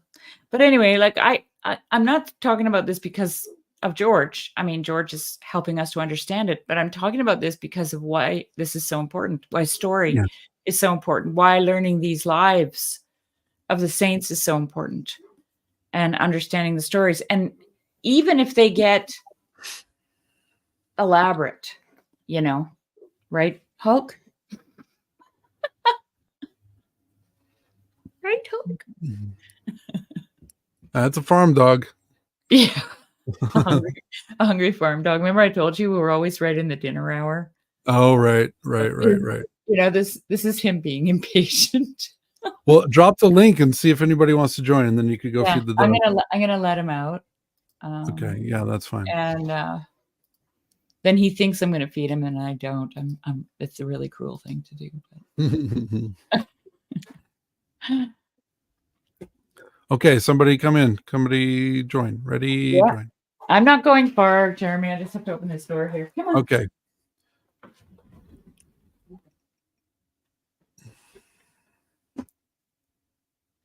Does anyone notice how it's getting darker earlier? Yeah, that's what happens in the summer. It's in August. I know. We're heading back to fall, heading back for the equinox. Yeah. I saw this really cool calendar. It was at an ancient site, and they had carved you would stand in this one place and you would look, and it was a series of steps of where the sun would be coming up. And it was like every 2 weeks it was a different step on this little calendar. It was so beautiful. I want to make one in my backyard. It's such a cool idea because the sun's moving, and then it's moving back, and just that physical tie, and like standing in the place and like witnessing it, watching the sunrise in that place, and it roots you, like this is something we've talked about before, but it's related to what this theme tonight of being embodied and being reintroduced to story and reintroduced to being embodied through story. And it was through my grandmother that I was introduced to this way of seeing the world, of like she like experienced the seasons, and she saw the different things changing, and there were all these little signs to her of what season we were in and what was happening next, and it was like, oh, did you see the first robin today? Now it's time to plant when you see the robin, you plant the peas. And when you see it was like all these little things tied together. It was just like, it was liturgical, it a agricultural liturgical calendar that she just carried around in her heart. Well, And yeah. Mm-hmm. you know, and in the modern world, we have lights and we have air conditioning and we have, you know, we're disembodied. We're dissociated from the natural world and from our participation in it. Hey, it's Parlato. You know, I just want to say this, and then I'm going to go quickly feed my dogs, if you guys don't mind. Okay. When we did the renovations in our house, I bought a big wall tent and moved into it, because they basically took the whole front of our house off and put an addition on the front. And so I was out there for like early spring, all through the summer, fall. And I think I came in sometime in like late December, early January, when it got minus 15 Celsius. And I was just going through a truckload of wood every night or every week. And my husband's like, okay, that's it. Because he was cutting the wood and he was in the house already. He was already in the house. But here's the thing. I didn't want to move in because I felt so connected. Mm-hmm. I could hear everything outside. I heard the owls. I heard stuff sniffing around the tent at night. You know, I could hear the rain on the roof. I could hear the wind. I could hear it whistling through the pines, you know, like, and I knew that as soon as I came in, it would all be shut off. Yeah. You know? Yeah. Mathieu Pajot talks about that. He's living out in the wilderness like you. Yeah, he's in a yurt. And he said, you know, like a lot of times in the middle of the night, he'll wake up and it's like 1 a.m. or 2 a.m. And he's like, I don't know why I wake up, but all of a sudden it's like within 30 seconds or a minute of waking up, all the animals start howling and making all kinds of noise and ruckus in the middle of the night. He's like, I have no idea why it happens, but it's amazing when it does, you know? And he's like, and I don't know why I wake up to witness it, right? But I'm there and I'm ready before it starts. Okay, here's another thing I'll just say. I had a macaw parrot for a few years. And so he was living outside in the tent with me because, you know, that's where we were. Yeah. And I had like an outdoor kitchen and it was just an old gazebo with screen walls kind of thing. Mm. And at one point, this big, huge Douglas fir fell and got snagged in some trees right next to this gazebo. So it was hanging like this. And I used to just put Coco on the fir tree and he'd walk up and down and talk to himself, you know. But he would make this like kind of growling sound and then cock one eye up into the sky whenever he saw another bird, right? And I saw so much traffic. It was like, I'm like, I don't know half the shit that's going over my head because of this bird. Because he would just go, you know, make this little noise. And after a while, I automatically would look up and there'd be a whole flock of sandhill cranes or, you know, like six of something, you know, or a curlew or I don't know. Like it was incredible. And I'm like, this stuff's going on all the time. And I'm just like, nee, you know. Right. Yeah. So anyway, I'll stop talking. I'll be back. Hi, Matthew. Nice to have you. Hello. I love that story of the bird. And I tried and kind of synthesize the last 2 points. It reminds me too of, you know, this coevolution we did with dogs. You know, John Vervaeke says bone tip projectiles in dogs, and primal man was able to become something different and take over the world. And so it affords such a deeper and deeper connection, right? It's just a for lack of a better tool, it's just such a profound tool. And that really is a kind of a horrible word to use there, but I'm struggling there. But and then anyways, I actually just read it's probably some political pundit-y guy on Twitter, but he mentioned a very similar comment to what you're saying, Jeremy, about the seasons. And I think there's probably a little bit of a blessings and curse with both getting a lot of the seasons and then kind of being, I think his version was like San Francisco and stuff like that, where you get 75 to 80 all year long. And it reminds me too, to kind of take it even a step further, is that, you know, I have this notion we are the beaver. We participate in the ecology. We're supposed to be so connected and so a part of this environment. Mhm. And God bless, we have civilization and these protective systems and structures. But I think those are supposed to, I think, in an optimal way, in like a city, in a heavenly Jerusalem kind of way, that's supposed to optimize and only deepen that connection, not sever it, not completely, Yeah. dement it. And I think that's kind of where we're at today with a lot of Mhm. our civilization. I'll just say this really quick, and then I'll be right back. But I was out. We have a lake on our property, and I was canoeing it, and it didn't used to always be a lake. It was actually a meadow, and now it's a lake. And so there are all these trees all around the edges that have died, and they're falling over. And I like to, wind my way with the canoe through all these trees, and sometimes I can't get past. I come to an impasse because there's a big log floating in the water, and I can't get over it. Sometimes I try, I'm like, as fast as I can, and then I go, and I'm like, oh, crap. But anyways, I was squeezing through this little narrow spot between a standing tree and the butt end of a tree that was sticking out of the water. And I'm like, I can get through there. So I'm going through there. And then I went to grab that butt end and push myself. And there was a little bat laying on the butt end of this log with his little nose tucked in.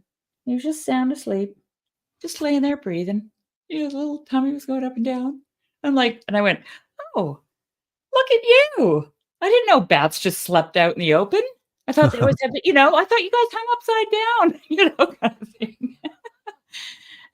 And then I was petting his little back, and he kind of moved slightly and his little ear moved in my direction, because I was talking. Hmm. But, it's just, I don't know. There's just something really beautiful about being privileged to see these kinds of things, or hear them. Yeah. And yeah, this is one of the, I love my house. But I'm always struggling after that experience of having lived in that tent for 3/4 of a year. I'm always struggling with the fact that I can't hear what's going on outside. Yeah. And so sometimes this year I didn't, but many years I just go out there. I sleep out there in the summertime. Yeah, for that reason. But anyway, I think it's a good little tradition. yeah. Yeah, I grew up sleeping in the backyard in the summer. That was part, like, when I was I'm gonna be an old man for just a second. When I was a kid, like in the summertime, you didn't, like, we went out after breakfast, and like my mom would bring sandwiches out at lunch. We'd sit outside on the porch and eat sandwiches. And then, like, our water was the drinking hose, or was the garden hose, like we drank the water out of the garden hose. And then we had to come in. When the street lights came on, we had to come in for dinner. And then we slept in the backyard. That's right. That's right. I grew up outside, Yeah. And in the school year, I got home. I had to immediately change my clothes into play clothes so I didn't tear up my school clothes. And I was outside until the street light came on every day. I just grew up outside, Perhaps you're showing your age, or perhaps I was just blessed with a father who was hanging on to a different time. But I relate with a lot of that, brother. Actually, when we were in Jacksonville, Florida, my father got out of the Marine Corps, and that transition can be tricky sometimes. And so, actually looking back as an adult and stuff, I guess I don't meditate on it enough. But he kind of had to humble himself a good bit. And moved his. At that point, he still had 3 kids in the home. We had 5 siblings, or 5 children of his, and moved back in with his mother. And there's an infamous story of my cousin, because we had cousins around and stuff, and he was very similar, where and he was also a little bit OCD and stickler. He didn't want you coming in and out, so if you're going out, you're going to be out. Yeah, exactly. And the cousin would have this hilarious story. It was much funnier when we were young, and he would tell it is, Uncle Ray make us drink out of the water hose. He wouldn't even let us come inside for water. So I can still relate to that. So yeah, I still drink out of the garden hose when I'm mowing the lawn. there you go. I mean, you know what? That's probably not going to be what's going to kill me. There's a lot of Well, other stuff going on. and hilarious, and well, not hilarious, insanely, even gotta count blessings with that. I'm in Midland, and these people didn't even have water, and now the water they've Mm, got, they done screwed up. Like the water mm, is totally arsenic stricken. mm. So Yeah, it's that's no nutty, good. nutty times. Yeah. Yeah, that's no good. Yeah, living off of 40 bottles of water every week and a half is an interesting obstacle. So We actually there's a artesian well um, close to my work, and so I take 5-gallon water jugs and fill them up, and we drink that. We drink the artesian well water. It's so much better than. I mean, our tap water is not bad, but who knows what else is in it? And I don't like the idea of recycled water. That just still doesn't sit well with me. I don't care how good they think they are at it. yeah. So I like that. I'm pretty spoiled on that artesian well water. And can you share where I don't know if I heard where exactly you are. I mean, you don't have to get too Oh specific. no, it's okay. I live north of Salt Lake City in Utah. Okay, wow, cool. Yeah. Interesting. So I presume you're around some Mormons. Yep. Mostly. Very cool. Yep. Very nice people. Mormons and Mexicans. That's who I live with. Yeah. I can relate on the latter. Um, Yeah. I only really was around one Mormon as a boy, and he's father. It was actually again when I moved to Jacksonville. I played sports my whole life, so I was playing in Little League baseball and made some sort of all-star team at that point. And his dad ended up being the coach or one Mm, of the coaches, and I just remember how kind his family was, how much I enjoyed. I remember his name to this day. His name was mm, Jordan, um, and and then interested, and he was a really good shortstop. And mm. on Sunday, we'd go play these weekend tournaments, and we would miss him because he would not play on Sundays. Good for So, him. yeah, Yeah. yeah, Chariots of Fire. No, it's good. Yeah, I have to say, I have a fondness for Mormons in my heart. I think their leadership is abhorrent and very exploitative, but the people themselves are genuinely very sincere and very, um, very earnest is a good word. And if they show up on moving day, that's what I've always said about Mormons, right? When somebody in the ward is moving in or moving out, there's always, half a dozen or a dozen people who show up to help you move. And it's, they don't, if you buy lunch, great. And if you don't, great. They don't like, and they always bring food to the potluck. Now they don't have potlucks anymore. It's very sad. Like the Mormon church has changed a lot so I grew up Mormon when I was Mormon until I was about 25. And there was a lot more of a community feeling when I was a kid. Like they had a lot more emphasis on that. And now it's really not. Like now their only community is like, you have to take your turn cleaning the bathrooms. yeah. So, but when I was like, I like to give this example. I told my mom when I was getting baptized that we were having a potluck lunch afterward. And, I invited my mom to come to my baptism when I was baptized to be Orthodox. And she brought a bowl of frog eye salad to the potluck, right? Like Mormons know community, like they know how to participate in a community. That's what's really beautiful. Sadly, I feel like they're really exploited by people who are not good people at all. But Well, and that dissolution of community through the marketplace, being able to third party out everything for yeah, convenience it's coming for them, or it has already come for them. It already sounds like. has. Yeah. Yeah, and can I just did you grow up in that area as well? I grew up, in the West. We moved a lot. My dad was my dad was a pipeline welder, and then my stepdad was kind of a commercial electrician. So they had to follow the work, Mm. so I moved a lot, and I moved between my parents a lot too. So Well, I'm originally from Vernal, Utah, which is about 3 hours from Utah. here. Yeah. Yeah. I just was shame on me for not remembering who I was talking to, but I guess I got enlightened that they're not Protestant, right? They don't count as Protestant They don't Mormons. count themselves. No, they don't think of themselves as Protestant. They think of themselves as a restoration. They're a restorationist movement for sure.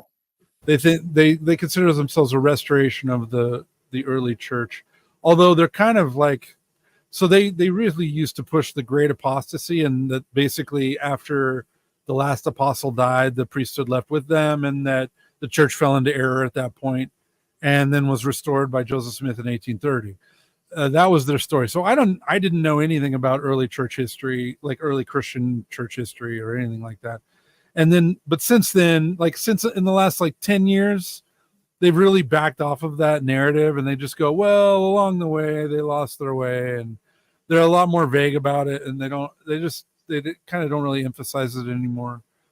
It used to be one of the major things we talked about when we were doing the missionary discussions, with people, and like telling them about the Mormon church. It was like a major pillar of what we shared, but now they don't really, they've kind of tried to become very mainstream.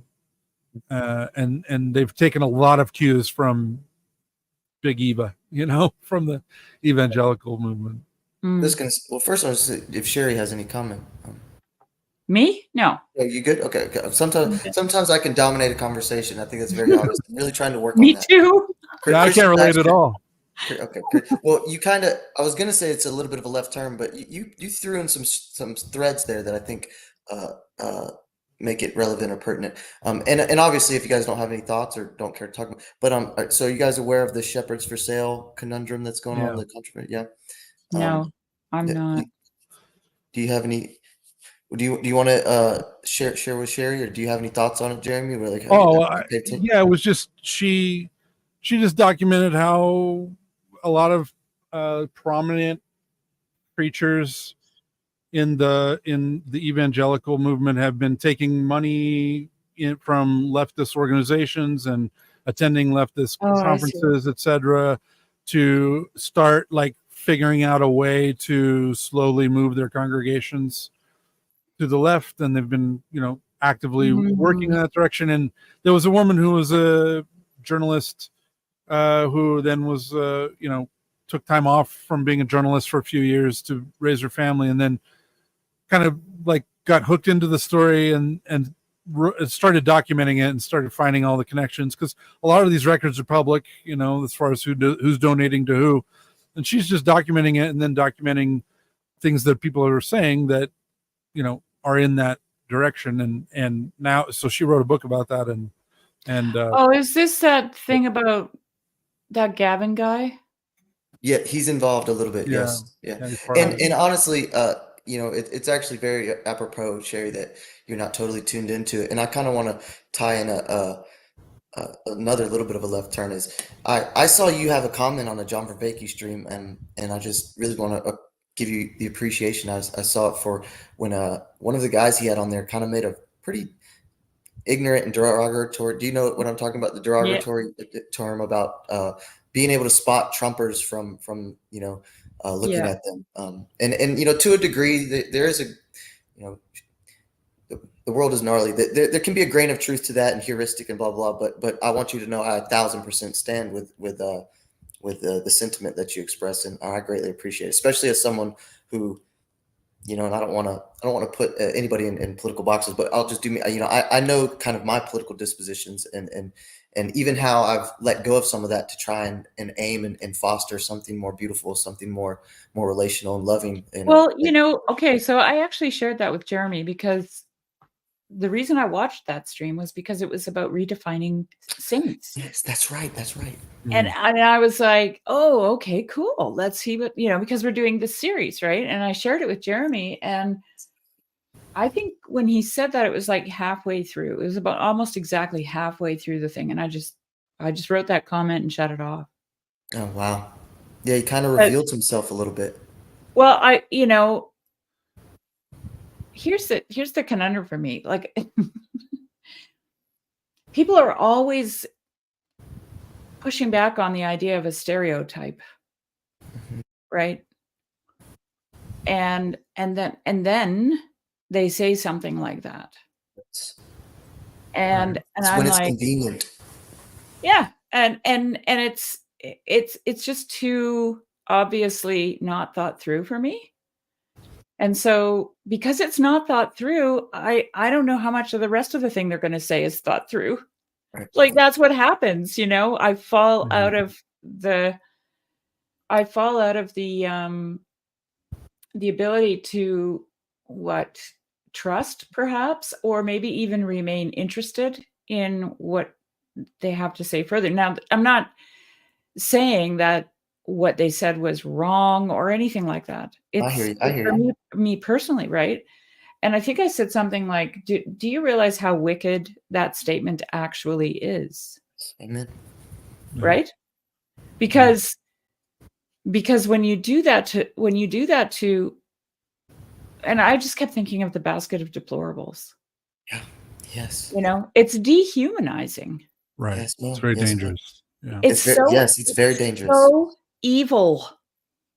Yeah. And I'll even go here because, And I you know, don't I'm think this, people realize it. well, Well, And and let's clarify. Let's clarify. It's not evil. Like what's evil is that we're falling into these camps, well, no, right? And then pointing at the other dehumanizing. camp with guns and derision, Yeah, right? but for me, what I'm trying to say is dehumanizing another person Right. or group of people is evil. Yeah. yes. We all saw Right. where that led to in the Period. Second World War, Right. right? Or Stalinist Russia, or Yes. Yep. communist China, Yep. or Cambodia, Or the or Hootsies and Toots you know, and like we could just go on and Hootsies and on and Toots. on. Yep. Yeah. And I just want to, you know, I'm the John Vervaeke nerd, a John Vervaeke nerd, and so it's rare to hear me criticize, but you know, to let something like that slide, not and you know, and I don't know how he felt, or he, you know, he's very for the as much as I don't really appreciate the term apolitical. John Vervaeke's pretty much as apolitical as it can come, and as virtuous in that Well, stance. he But may he was, be outwardly apolitical, but yeah, he, okay, touche, absolutely. yeah, And but I guess what I'm trying to get is to just sit there and you know, kind of chuckle. He chuckled. yeah, and He be a actually part of that, chuckled. you know, be a part of that to where, you know, or exactly right. You could have even made a grimace. You could have, you know, body language is a lot. When I'm in these groups, you know, the reason I'm always late to these, and I have to catch the first half, is because I'm on 39 days something off marijuana, and I'm tapping into the lion, as Plato says. I'm going to a recovery group, as ashamed and as out of fit. Thank you. As out of Glory to place I God. feel sometimes when they're talking about their gnarly stories. And I got gnarly stories, but a lot of it's not about drug use or anything like that. But anyways, I wanted to try it this way and through a community. And let me tell you what, it's been nothing less than magical. And Yeah. so one of the things I do is when I practice it very much is when they're sharing, I give them all the attention I can. I give them my body language. I empathize with every note, every word they say. And, you know, some people could look bad at that, you know, you shouldn't, you know, just let them, but, you know, I want them to know there's another human here that, or there's Matthew here, you know, not even another, I'm here. And from what I know and what I have experienced and who I am, I see and hear you. And Yeah. when you say something insane, you know, you put my hand in my head, or when you say something amazing, I look up and, you know, it's, Yeah. and so, yeah, that really stuck with me a couple weeks back. And I just wanted to kind of pursue it. You know, the speaking as a recovering libertarian and also conservative, I have to say that none of that, like I don't fit in any of that anymore, right? When you embrace Christ and you start trying to live that life, you realize you're a sojourner, Yeah. right? You don't, like, I have my personal affinities and I have my personal viewpoints, but they really don't matter as much as connecting with people on a human level, you know, and Well, as much as trying to also just be filled with love and love others, right? you remember like what we just talked about earlier about Jesus saying he has no place to lay his head? Yeah. That's Mhm. it. Yeah. Yeah. Right? I always think of the letter to Diogenes as well, right? Where, do you know that? Have you heard? No. Well, maybe Oh. I do, but just I recognize hit the me with it. title. Hit me Okay. with it, Jeremy. Yeah, Well, we're gonna pull this up because it's so well, beautiful. And I man. want to just relate to a little bit of what you said too and actually me and Neil just did a conversation and we touched on this exact point, and I don't maybe didn't articulate it as well, but I relate to so much of that, Jeremy, is that I got to a place and I mean, when I put on the political hat, I call myself a deep rightist. I went pretty far as you can kind of go, but and thank God, I give all the glory to God, is that I popped out in a liberation and to say, no, I want to love and be around other lovers and aim for something more. And that will always be supreme to any kind of political rhetoric, any kind of political point, any kind of scoring, any kind of title, any kind of box or label. So, Well, I just want, before you read that thing, I just want to make it really clear that I also don't like the portrayal of leftists as, green-haired, screaming memes or, whatever the thing is, right? Because the fact of the matter is, here's the thing. Matthias Desmet makes this point. It's all dehumanizing. Well, in a situation where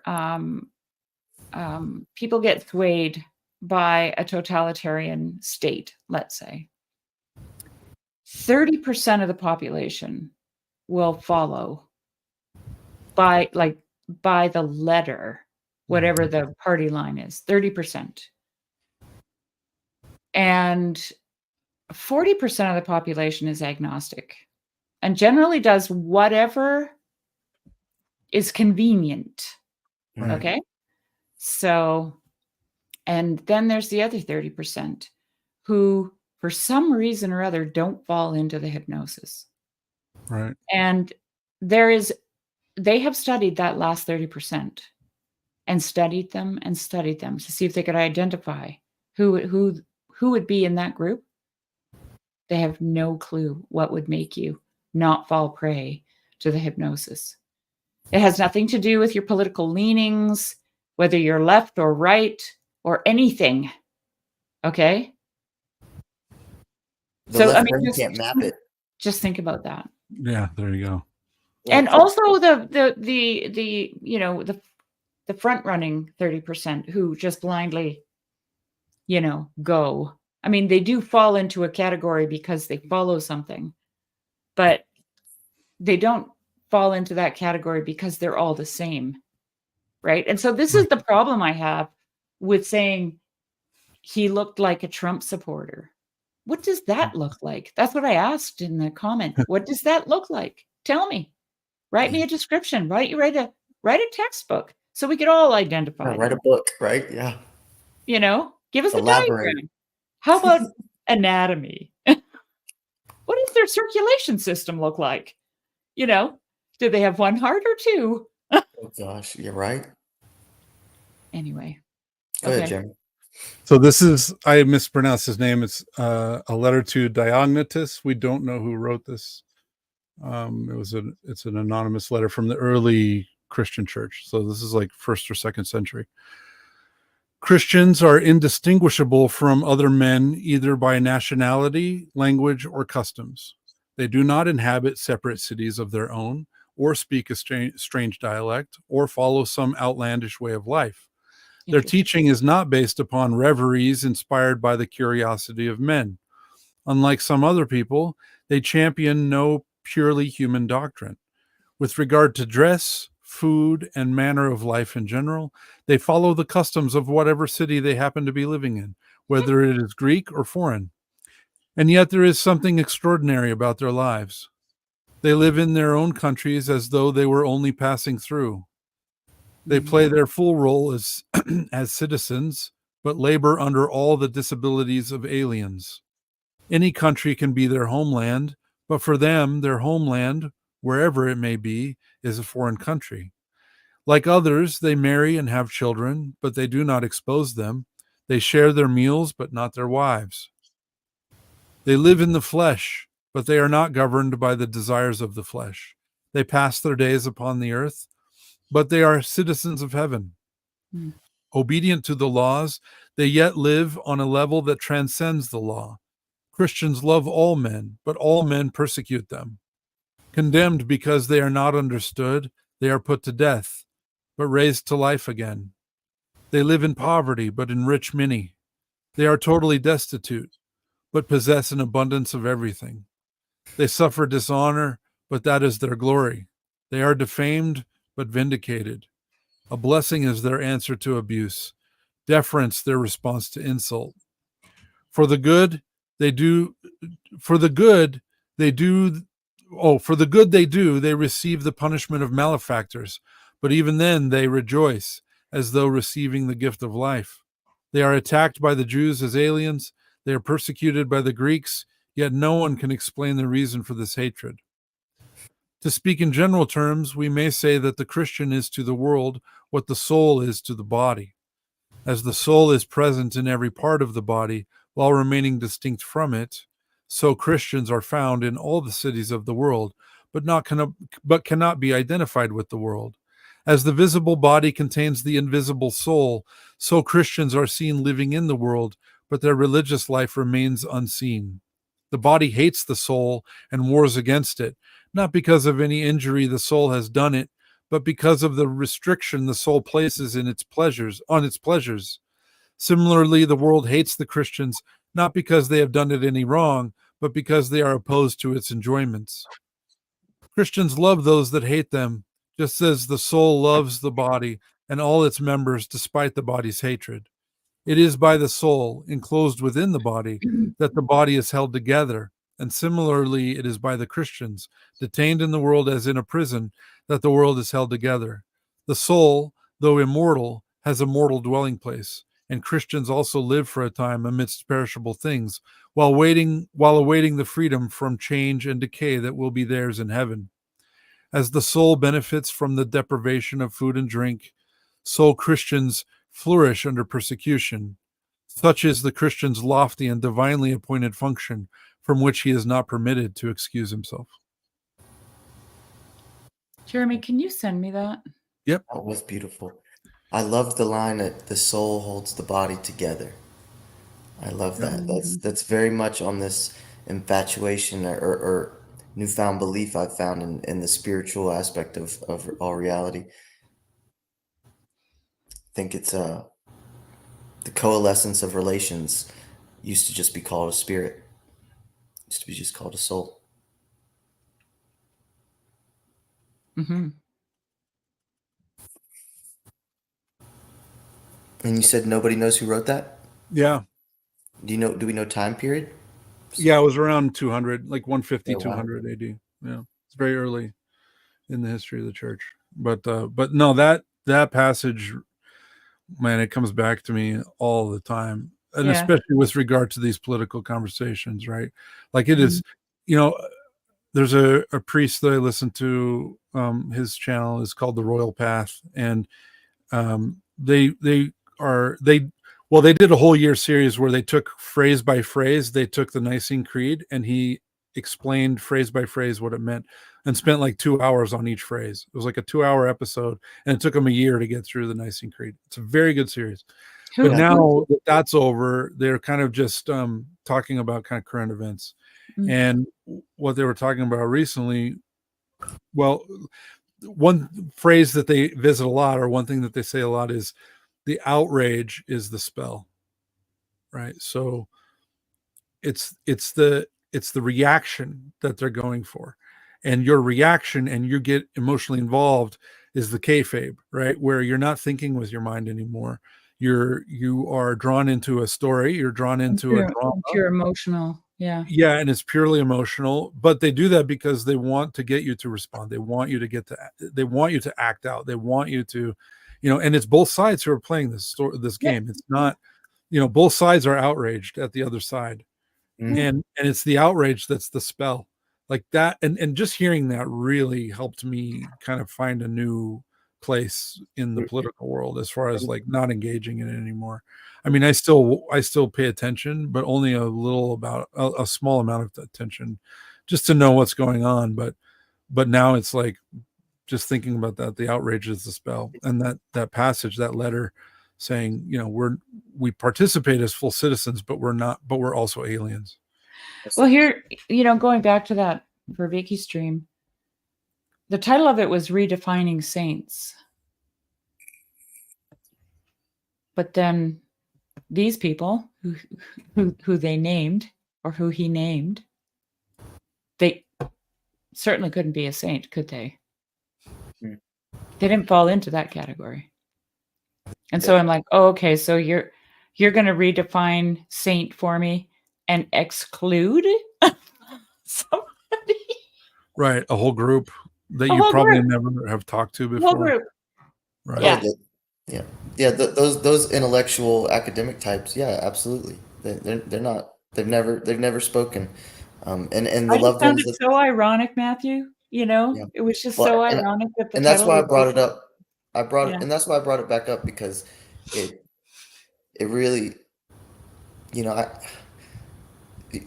Socrates says we are metaxu, and I've got lots of friends and lots of family that are blue collar, nose to the grindstone folks, and I've got brothers and sisters that are millionaires and CFOs and software engineer. So I relate and love both of them, and it needed to be said, and when I saw it was you, and anyways, I Yeah. just wanted to appreciate it. And one more thing, Jeremy, to go back to that passage, kind of in a brash or raw way, it reminds me of the Christians being fed to the lions, for this entertainment, for this tradition, and the tradition totally fell on its face after 100 or so, maybe thousands of Christians just, they weren't going to participate. Okay, feed me to the lions. Where's your entertainment in that? Yeah, and I've actually heard that in Rome they were considered atheists because they didn't believe in the gods. Can you imagine? They were Right. called atheists. How ironic. Yeah. Yeah. Well, and also, They didn't so worship there was something else. There was a passage I was reading. I can't remember where I read it, but they were saying that, like, in the early church, they were begging to be killed for their faith. They were like going to the governors and saying, I'm a Christian, I'm a Christian, I'm a Christian. They wanted to be martyred. And once the leaders once it dawned on them, they would actually prevent it. And because they wanted to torture them. They didn't want to just kill them. They wanted to torture them and get them to convert. They kept trying to break them. This goes right back to the story of Saint Roman Braga, where he said the whole point in the prison wasn't to kill you. They were trying to keep you alive. They were trying to get you to renounce God. And as soon as you would, they would kill you. Wow, that last bit is. Well, I found it really interesting in that Father Braga video that we had to I had to delete all the clips too. So we had this weird conversation about that. But they wanted you to make a compromise. Okay? That was the thing. Yeah. And personally, that took me right back to, like, lots of past experiences, but the most recent one being the COVID mandates. Mm-hmm. I thought, oh, there's a psychological torture, right? Mm-hmm. Because Absolutely. there were a lot of people that had to make a compromise. Imagine, like, my husband was ranting and raving because, why would these people even consider, falling for that? And I said, because they have a mortgage and 5 kids. Right. Okay. And they need their job. Oh, Yes, yeah. ma'am. I'm like, we're just lucky. We don't have to worry about having a job. He's retired, right? So it's like, well, here's the thing I thought about was that all the psychological lessons that were learned in prisons like Pitești and communist gulags and concentration camps, those things were documented and recorded and studied. And you think that they haven't kept that information and know how to shepherd their flocks? Yeah. And the worst and most demoralizing thing you can do to someone is to make them make a compromise. Right. I think. Right. This is why the Christians were okay with going out. Sorry. This is why the Christians were okay with going in and dying. Right? But to force them to torture them into making a compromise, that's a whole nother ball game. Mosif, McMo, What's up, y'all? hey welcome. buddy. Longing for the lions. Yeah, I got a little of a martyr complex in me for sure. You know, I've often thought that maybe not often. I've had the thought a few times that I kind of, it may be a vision that the Lord has granted me, but I kind of know what I would do in a torture situation, or at least I'm going in with a plan, which is very unlike me for most of my life, you know. But you're ready for But this. Hit us with I it. do have a plan, and I think that I think that the Lord has made me so obnoxious as to be kind of an easy decision for any torturer. You know, like I've got that, like, you know, Parlato always talks about his violent background, but I've got a bit of a violent background myself, and I was often known to get the giggles in the middle of getting the crap beat out of me. So you know, I've got some screws loose in that regard, but the whole idea of Was forcing it like Joker, where you like handed him a card? yeah. No, it was more like me getting beat up, and just the kind of physical contact and adrenaline caused my body to get a fit of giggles. I just have a lot of fun getting beat up, apparently. Um, I don't know. I don't know what to make of that, but um, yeah, I was actually thinking about this. So I'm in Jekyll Island right now for a conference, a work thing, and so I've been driving down all day, listening to you guys basically, because I was listening to the Mark stream with Shari earlier. But on the way down, I stopped by my parents' house, and my dad told me a story. He is now a deacon at the big mega church that fired me. And basically everything's different now. They've got the head pastor that was there when I was there recently kind of stepped away for personal failings of undisclosed nature. And so everything's kind of changing. My dad likes it a lot. They're getting a little bit more structured, a little bit more organized. And that's kind of my dad's speed, but that's not the point of the story. Now for when they're inducting new deacons, and the deacons at this church basically just work like volunteer service people. There's not a lot of like prestige to being a deacon. Or at least this is how my dad sees it. But anyway, he actually was interviewing a prospective deacon with the man who fired me, my old boss. And there's a long history there, but it was just very interesting because I pretty much wrestle with this all the time. But I think that you just saying a forced compromise, that was basically the situation that I was put in. And I think that this happens a lot in churches. Like it happens where we force people into, you know, this is like Luke's whole confessionalism thing. We force people into agreeing or leaving, kind of a thing, and that's a forced compromise. Like I'm either having to sacrifice my community and my place in this community, or I have to sacrifice my conscience and what I think is right and what I think is true. And so yeah, the lives of the saints, I guess, to bring it back, the lives of the saints have been very helpful, alongside starting to read that Byung-Chul Han book, which, Shari, I'm telling you, every single word you're saying is like the first, or you were saying about information versus narrative, was like the first chapter of this book. So like, Oh, really? yeah, it's very spooky actually. Like Wow. I've been reading it here and there, and every time I read like a paragraph or two, the next 3 days of TLC content will be tangential to it. You know, it'll be orbiting around the same themes. Yeah. So that's been very interesting. But Synchronicity. yeah, it's the experience. This is how generation transfer happens as well. And this is why Yes. this is one of the things that I think is you know, that we're trying to figure out. It's like, what did the boomers do wrong? And it's not, obviously not the boomers' fault completely, but I do think that it is intimately involved with this idea of information versus stories versus narrative versus the context, the profound implicits that Parlato talks about. And it's this context and this, you know, this weave, this woven fabric of my identity, my community, my place in this world, that can't be, that's not information that you can give. because information is essentially dead on arrival.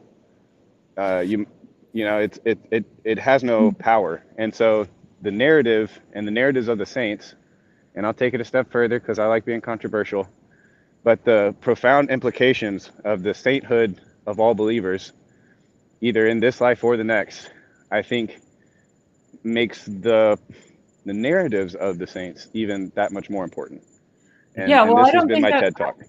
Okay, so first of all, let me just say I don't think it's controversial to say all the saints, because that's a given. It's just that the series that we're doing is the lives that are written down, Yep. that we can share with each other. But the other thing is, first of all, I'm a story person. Like, I tell stories. I understand the world through story. Narrative is the thing that speaks to me more than, like, I've only just started reading textbooks, so to speak, but then they're not even really that, I only ever read stories. And whenever I wanted to explain myself, like, now I'm better at articulating things, but in the past, if I wanted to explain myself, I'd say, well, let me tell you a story. Mm-hmm. And when I went to Martin Shaw's venue, like when I went to see him actually perform, I spent a couple of days because I brought someone with me and I was staying with her, and she just kept chewing on the whole experience, the story, and all the stuff that was going on around her, because it was very foreign to her. So she was really taking it in. And so while she's ruminating out loud, I'm thinking about what she's saying, and I'm like, well, okay, wait a minute, but wait. So I said to her one day, all of history, human history, has been sitting around a campfire and telling stories, and that's church. Sacred stories was church. Yeah. And somehow we have, and that's all the Bible is. Like, the more I thought about it, the more I was like, wait a minute. Well, That's all the Bible is. It's just a bunch of stories of people's lives. well, That's what it is. the more the deeper in a certain regard, the deeper the participation cross generational, it becomes, you almost become numb to the story that you're participating in. It's because it's so prevalent. It's almost the fish in the water kind of model. And then I also wanted to, and I'm going to put on the technical hat here for just a moment, but in I can't believe this can be two critiques in one appearance in TLC on John One fell Vervaeke. swoop. So Just John a reaper. Vervaeke just did an episode with Brandon Graham Dempsey, and I even texted my buddy Christian Baxter, and I was like, man, I think I'm about to write a comment that critiques this all pretty heavily.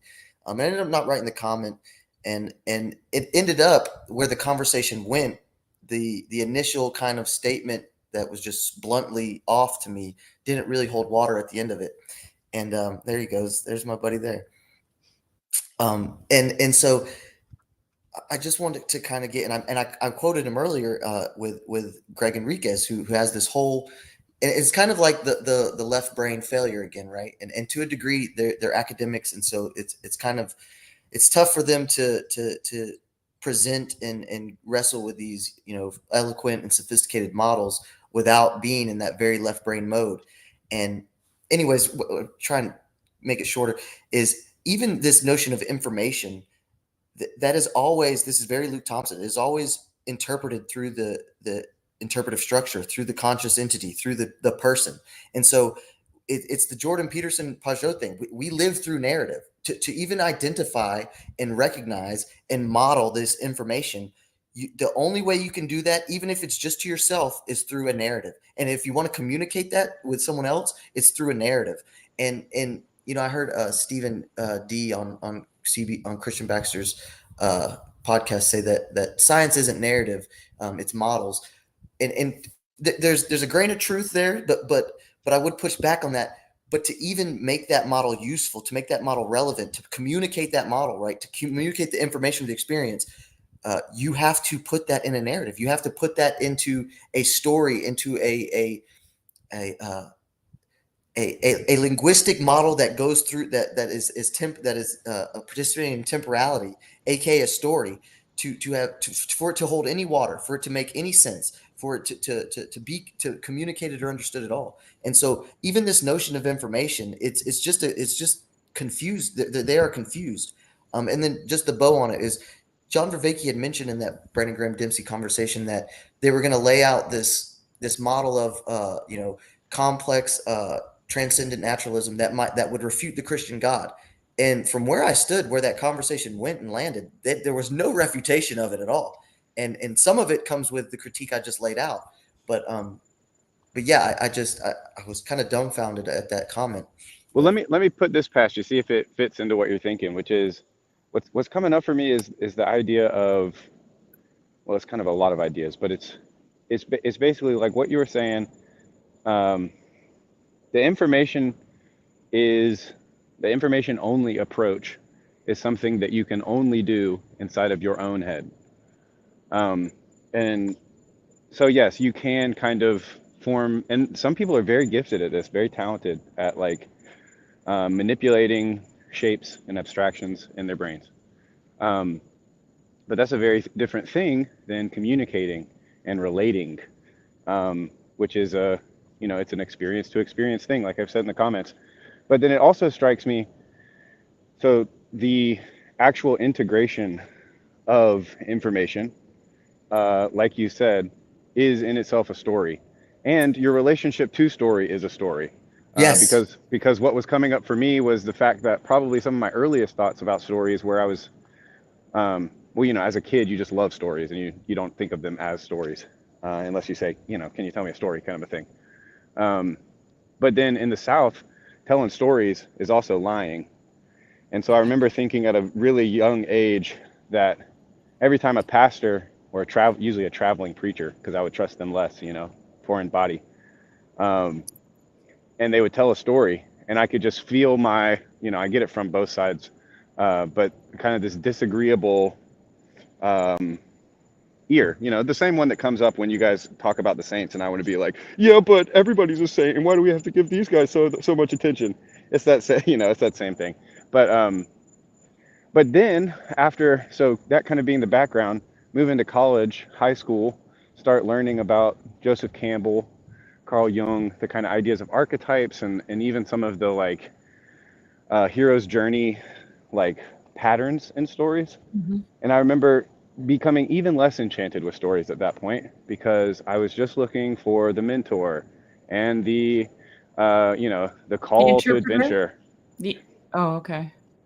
Well, just I was looking at it technically. I was looking at story as information. I was trying to glean information from story. Yeah. Because I wanted to be the best storyteller in the world, and so.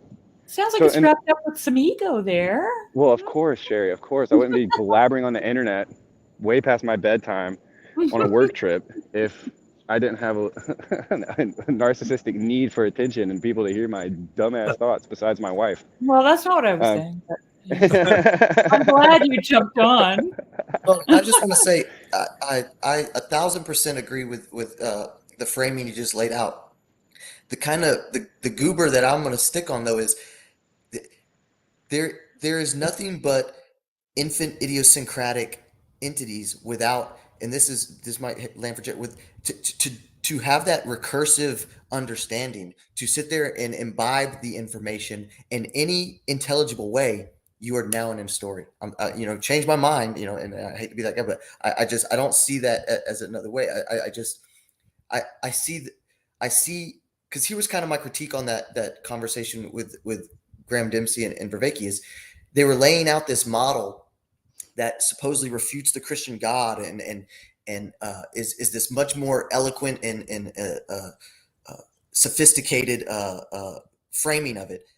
but they're still doing it through the person. You know, shout out to Luke Thompson, through this interpretive structure of consciousness that can only cognize through narrative. It's there is no escaping the interpretive structure. There is no escaping the person, the narrative entity that, or the entity that participates in narrative ad infinitum. I just, you know, and I'm open for pushback on that. I don't see, you know, and like I said, I'm not refuting what you're saying there, though. Right. I think it's a similar thing to how somebody can be dead in their trespasses and, you know, think to themselves, my heart is beating. You know, I'm not that bad of a guy. Why would the Bible describe me as dead in my trespasses? I think that and then there's also, I guess what's coming to mind for me too is just the people I've known who are basically story blind. You know, just like the people from 100 years ago that Jeremy was talking about. You know, they were, if you ask them the polar bear question, there's like, I've never seen a polar bear. I wouldn't know where I would be. And they don't even have those words to use. There's also the kind of, I guess what I'm talking about is kind of like, you know, it's often derided as kind of autism, you know, like that's the kind of like, hey, stop being autistic. Yeah. You But are you're you're looking at here. the words as literal kind of a thing. Yeah. Let me interrupt, because that's also a story. Right. Oh yeah. Okay. And But try convincing somebody who doesn't, who can't see that. believe me, You know? I've got some somebodies in my family very close to me who are completely okay. And so this is why I just hate labels, because Yeah. as soon as you pick up a label and you put it on, then you're stuck in your story. And we're on a journey of becoming. Amen. Okay. So whatever it is we started out as is not going to be what we end up as. All right. And I believe in the power of resurrection. Amen. Amen. I believe in new life. Right. Transformation. Amen.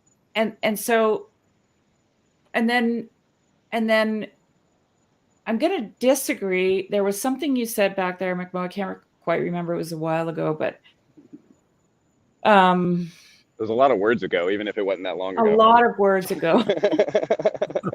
Many words ago. Something about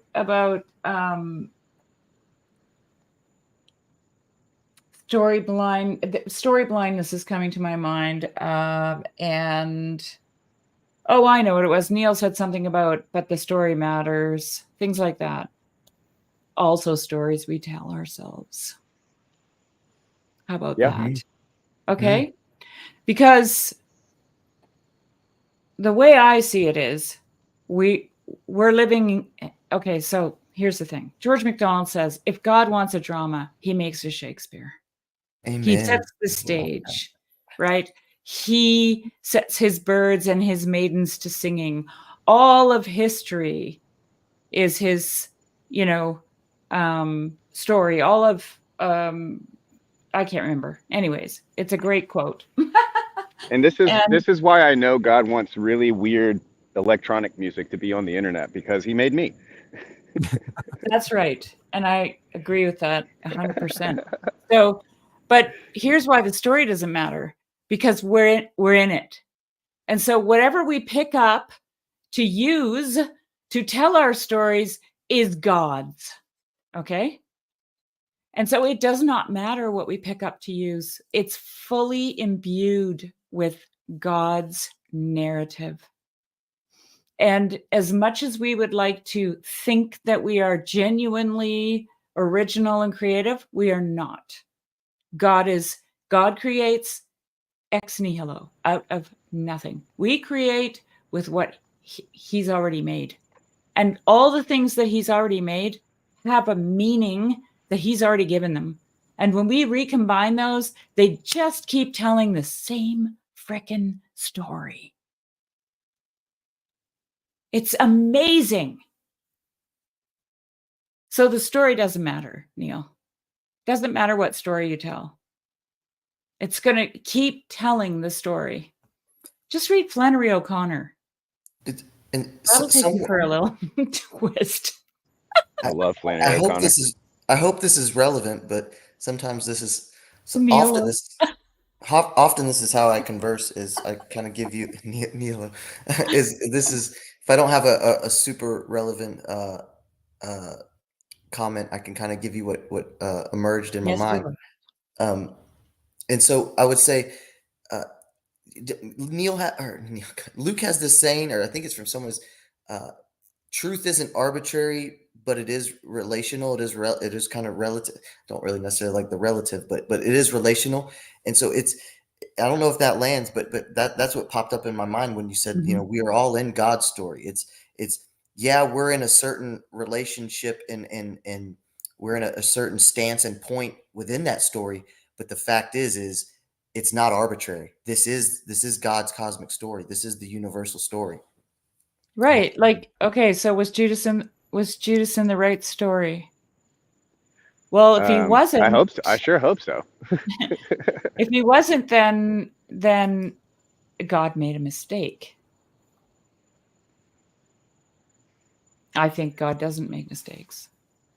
Yeah, this is reminding me. So I recently heard a very similar, um, not an argument, but a point made, and it was actually, you'll never guess, it was by Tim Keller, of all people, talking about work and the Christian view on your job. Um, and he basically said a very similar thing, and I think he was directly quoting Martin Luther. So scary, sorry. But who basically said like, um, when God wants to feed his people, he creates farmers.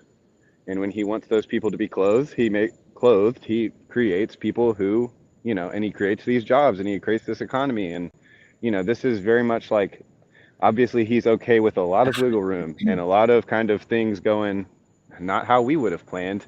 But I mean, that's the whole Christian life. That's why the saints lean into it. That's why he takes off his shoes and he never wears them again. And I'm thinking like, because I am on a work trip, um, I have been kind of wrestling with that, and I have trouble with it because it is kind of strikes me as like Protestant work ethic kind of a thing, and so I'm familiar with those turmoils. But yeah, it's just been very encouraging recently to kind of think, and it's not so much necessarily with your job, but it's just that God has you exactly where He wants you, Mhm.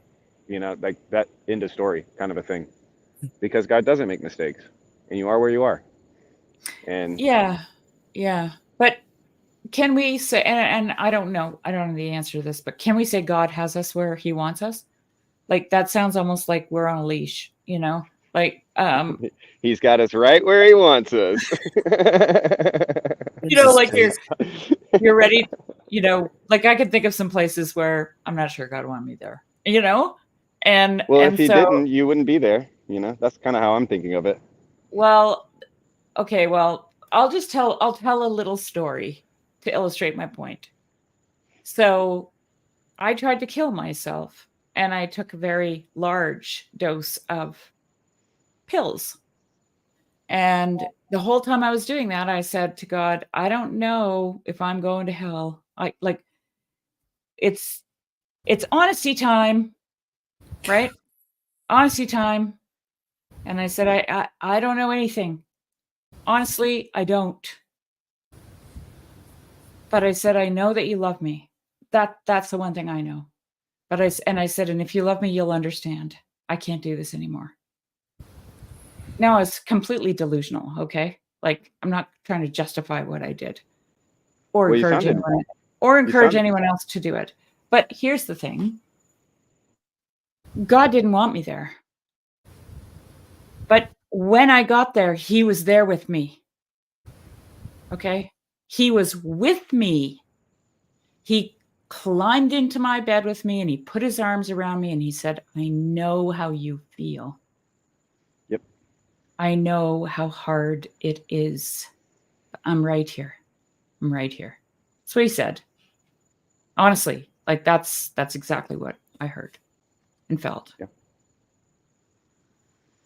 So, like when I say I'm not sure I like the language of God has you where he wants you, I ended up there, and while I was there, God was with me because God never leaves me. right? It is through him that I live and move and have my being. In him.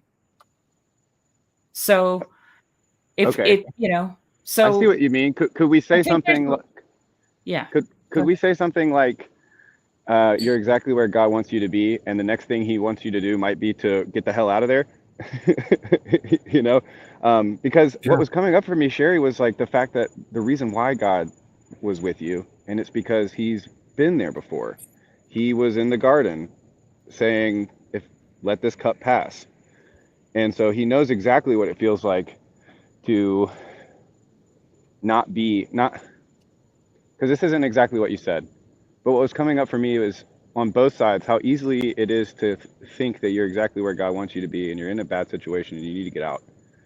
Well, see, this is Versus, I just don't want to take away the tension and the complexity of our actual lives and our relationships to God, because he does demand something from us. And we could sit in a gutter with a bottle of whiskey in our underwear and think, this is right where God wants me to be.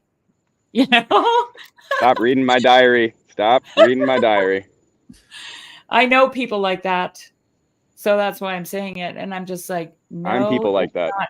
Because you know what else God said to me? I have plans to prosper you. That's what he said to me. That's my plan for you. Right. Right.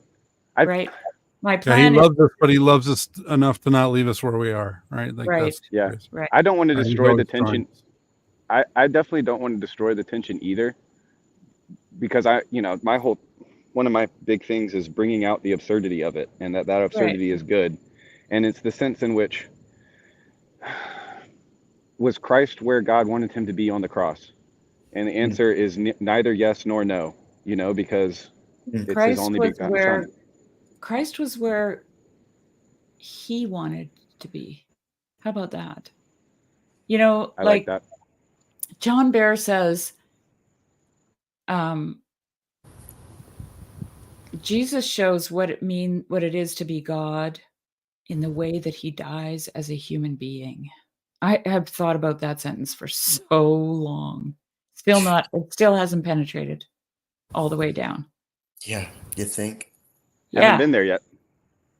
So this is what a human, like a truly human being can do, right? This is what it means to be truly human, right? And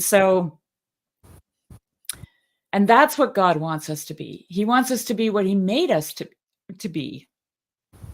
And he did put us here in this place, right?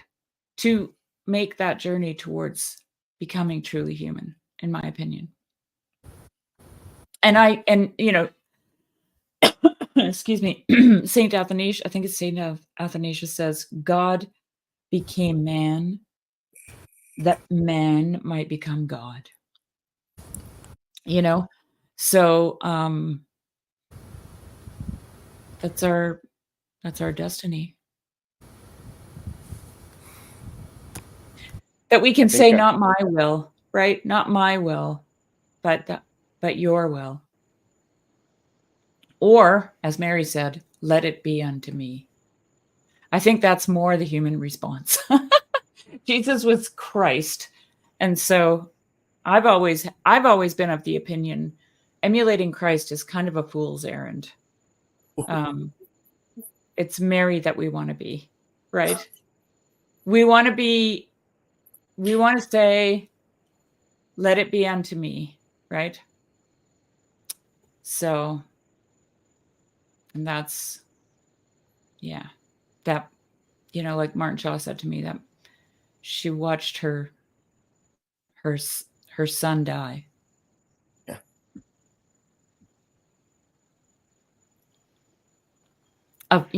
That was one of the things that happened to her. So, yeah. So, I'm not making any, I'm not going to do any black and white, hard and fast, this is it, that's not it kind of statements. Well, that's the beautiful thing, is that the truth is a person. Right. The truth is not a system. It's not or a list of rules. It's not a concept. It's not a principle. It's not abstract. The truth is a person. And as you begin to enter into a relationship with that person reveals himself to you as much as he can without burning you. But as he does that, the whole world is transformed around you. You see everything differently because you're not seeing it through your eyes anymore. You're learning to surrender your way of seeing things, because your way of seeing things is delusional. You can't see most of reality, right? You can't see the realest things. And it's only through him and only through his love that the reality opens up and you're able to see things as they really are and understand that everything that you thought was important means nothing, right? I read Ecclesiastes a lot because I tried everything else before I found Christ. And I find a lot of hope in Ecclesiastes and this idea of, just surrender and ask for wisdom, and it's going to be opened up to you. It's actually a huge relief to say, I don't know, and to say, Lord, I trust you. You have to handle this when I don't know what to do. Please help me. Help me know what to say to my daughter. Help me know what to say to my wife. Help me know what to say to my boss. I don't know what to say. It's a huge relief to be able to have a relationship with truth, as a person, and to be able to surrender to that. And that's, if you try to think of, if you think of truth as a what, you're going to end up in pantheism. And that's what we see. Science is moving back to that, right? It's all going back to pantheism. And it's because they can't see truth as a who. They can't see truth as a person. And the more my heart opens up to this reality and the more I participate in it, the more meaningful my life has become and the more joyful it's become and the more peace I experience, even in very deep, difficult challenges. I face it with a peace I've never experienced before. And I don't know where to land this plane, but I'm just trying to say that you were, I guess I'm reconnecting to what you were saying as far as like the truth. There's no list of things that you can and can't do. That's why another thing I love about the lives of the saints. Yes. He had 4 kids and he asked his wife, hey, I want to go to Jerusalem. Are you okay with that? And she prayed and said, yes. And then he wrote her again and said, hey, I want to go to Mount Athos for years. Are you okay with that? And she was like, yes. Like, what, like, is he neglecting his family? Or is he abandoning his family? Is he abandoning his duties as a father? Right? Like, it's not so straightforward. He's a saint. He saw a vision of heaven, right? It was just like, it's contextual. The truth is always in a context. Yes. And Christ is that context. Yeah. And so did the Buddha, by the way. Truth is a person, right? Christ is a person. The Buddha abandoned his family too. Go ahead, Shari. Well, this is that we talked about this not too long ago, I think, Jeremy, and I just want to reiterate it because, in the beginning was the Word, right? And we're like, words. We love words, but here's the thing. The Word was God and the Word was with God, right? So the Word and then relate that to the actual terminology for what it means to make an icon in the Orthodox Church. They don't paint icons, they write icons. Yes, that's the thing, okay? And the reason they write them is because they are about the Word. And what do they have when they're finished writing an icon? A person. Because the Word, the truth, because that's how we communicate truth, right? Amen. Is through words, is a person. And so like Jeremy said, and I wanted to circle it around too, when you're talking about it earlier, is that's why the lives of the saints is so important, because we learn how to be true, and that in that aligned, straight carpenter trueness, right? Yes. We learn that by learning these lives, the lives of these people. And their lives don't follow a prescription. There is no way to know how to be a saint. Actually, you can't, fulfill the criteria for sainthood. Yeah, if you're pursuing it, then you've already lost. You wouldn't even know where to I start, mean, because what are you I mean, gonna, we okay, are be actually. I boiled in take that back. oil and drawn and Yeah. quartered, and I need to steal, and I need to lie, and I also need to right, like, come on. Right. It's hopeless. Yeah. It's I mean, always and I am yeah. wrong. We should pursue being a saint. We should live a saintly life, right? That is Oh, the yeah, call. yeah. But we don't know what it looks like beforehand, because Yeah, it's even if it's we think revealed moment to moment what a saintly right, life looks like. right, and, let's let people think it's okay to pursue sainthood for the sake of,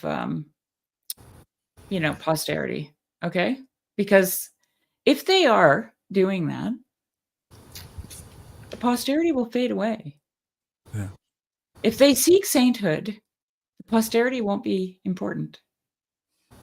If they truly seek sainthood, okay, the posterity will just disappear. They'll be like, what was I thinking? Because I think people are good. And I think people want to do things for good reasons. And they sometimes just get mixed up about those things. And God helps them sort it out. Yeah. So.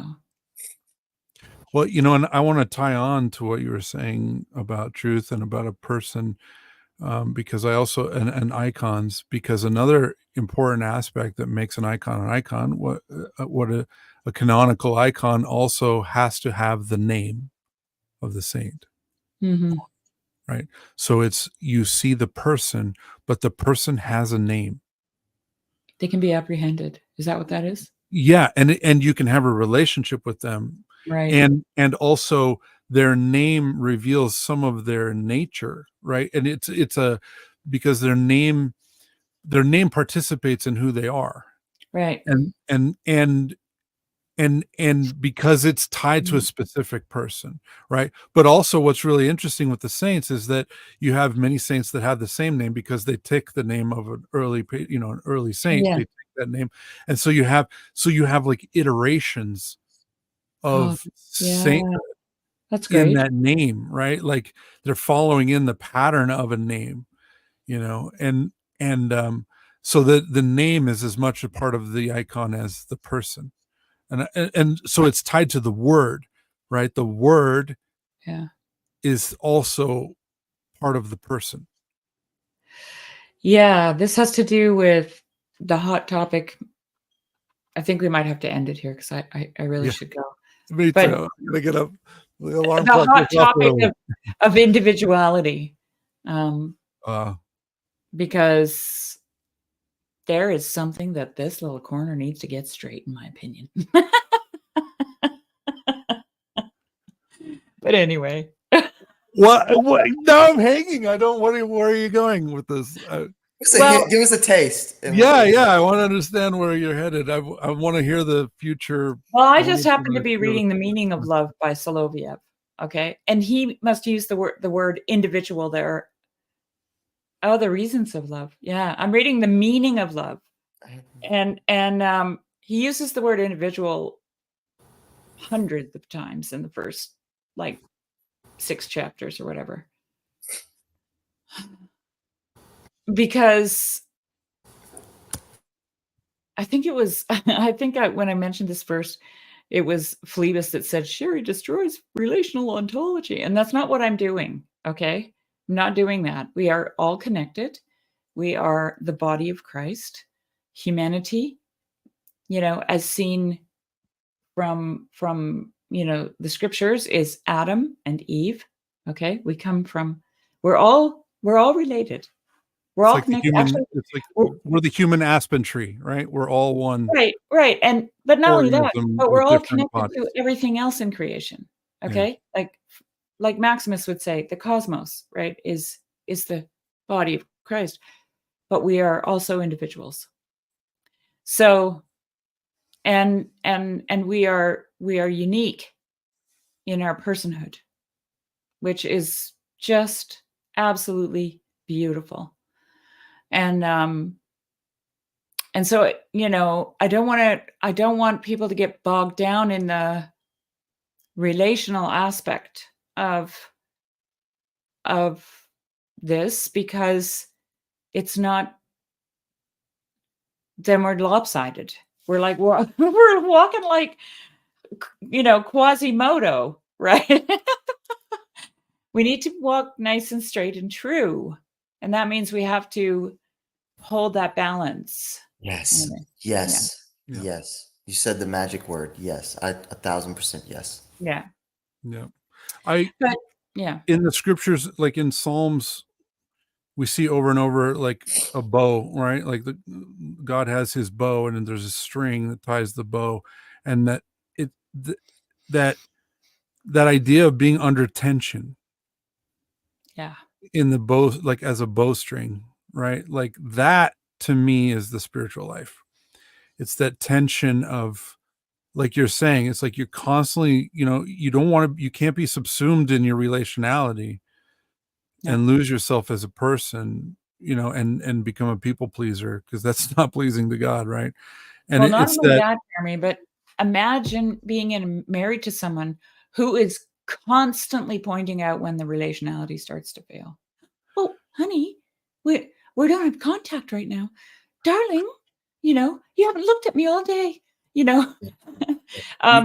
can skew to either side, and either side is a failure. Right. yes, So, like Rilke yes, says, yes. you need to learn to, the love that you share is what guards each other's solitude, Mm, which is your Ah. unique that's a great quote. personality. Yeah, say that Right. again. Can you That's say so beautiful. the love Well, that? those are not exactly his words, but his description is the love that you share is what guards one another's solitude. Yes. And that's Okay. a both and. There you go. Yeah. Yep. Right. And it's important to do because, okay, like I thought, because of a lot of Christian marriage information, and I'll call it that because that's really what it is, ones and zeros. I thought that to be a Christian couple, you had to think the same thoughts, pray the same prayers at the same time with each other, blah, blah, blah. Like you had to have this, I don't know what prescriptive Christian marriage thing. Um, and talk about destroying your own marriage, like right from the get-go, Yeah. right?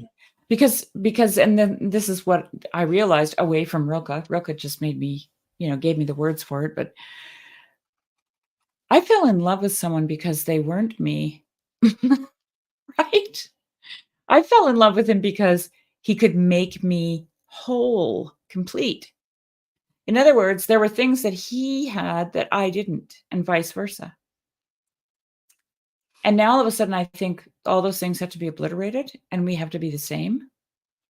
And this is what freaks me out about the idea of a lot of the way a lot of people talk about Christian unity, because that's what they want to do. They want to flatten everything and make it the same.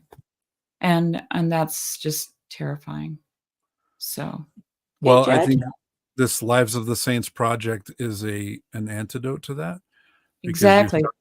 start seeing the individuality and the expression of Christ Right. in their lives in a certain time, in a certain context, in a certain culture, and it plays out in so many different ways. There are patterns revealed, but also there are unique stories to each person as well, right? And I Right. think that's beauty, right? Like we walk in the patterns of It Christ, is but beauty.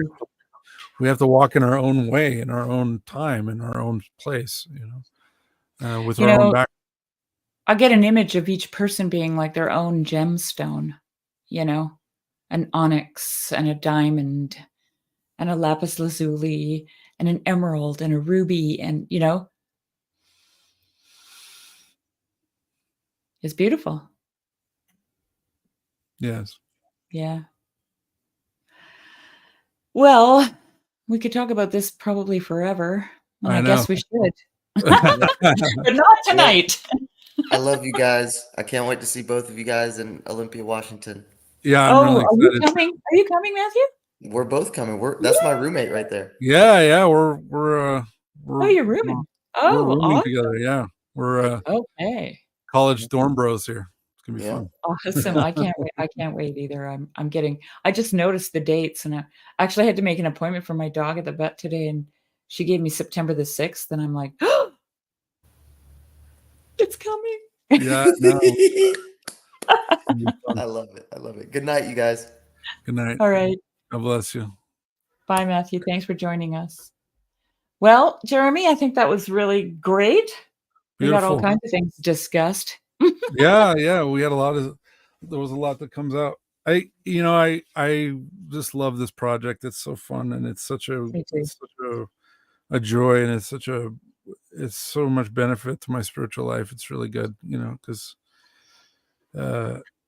there's always a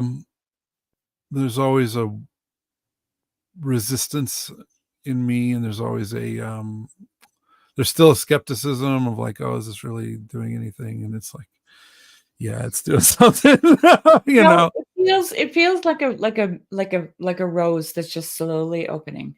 Yeah. Just slowly, like petal by petal, it's just opening up slowly, and it's just so great. Earlier you were talking about how you're being transformed, but you're not really aware how. I was going to share with you, like, all of a sudden you just wake up one day. Sometimes I've experienced this, and something that you've struggled with for a long time, all of a sudden Jeremy, that's happening to me right now. It's not a struggle anymore. You just go. I was like, wait a minute. I remember going like, I was like, okay, wait, you actually said that? Yeah. You actually got that? Yeah. I know. I love it. It's magic. It's magic. It is. It's very powerful, and it works. And it's nice to feel like you're aligned with reality and with the way reality works. And as you do that, it's life-giving. You're walking in life, and you're walking in the life of Christ, and it's life. Christ is life-giving. It's a fountain. And I definitely walked in the path of death for most of my life. I was definitely dissolute and distracted and angry and just completely just like scattered. Yeah, but I think that's walking in a world that has a ceiling, right? Like there's just no transcendency. Like it's claustrophobic. Yes, that's and it's despairing, and so thank God for the dome. I'm grateful for his net. Yeah. He rescued me out of a deep sea. Yeah, all of us. He's the fisher of men. Yeah. For sure. So, yeah. Well, thanks again. This is a real pleasure. I look forward to talking with you again next week. Yeah, next week. And thanks everybody for being here. Good night, all.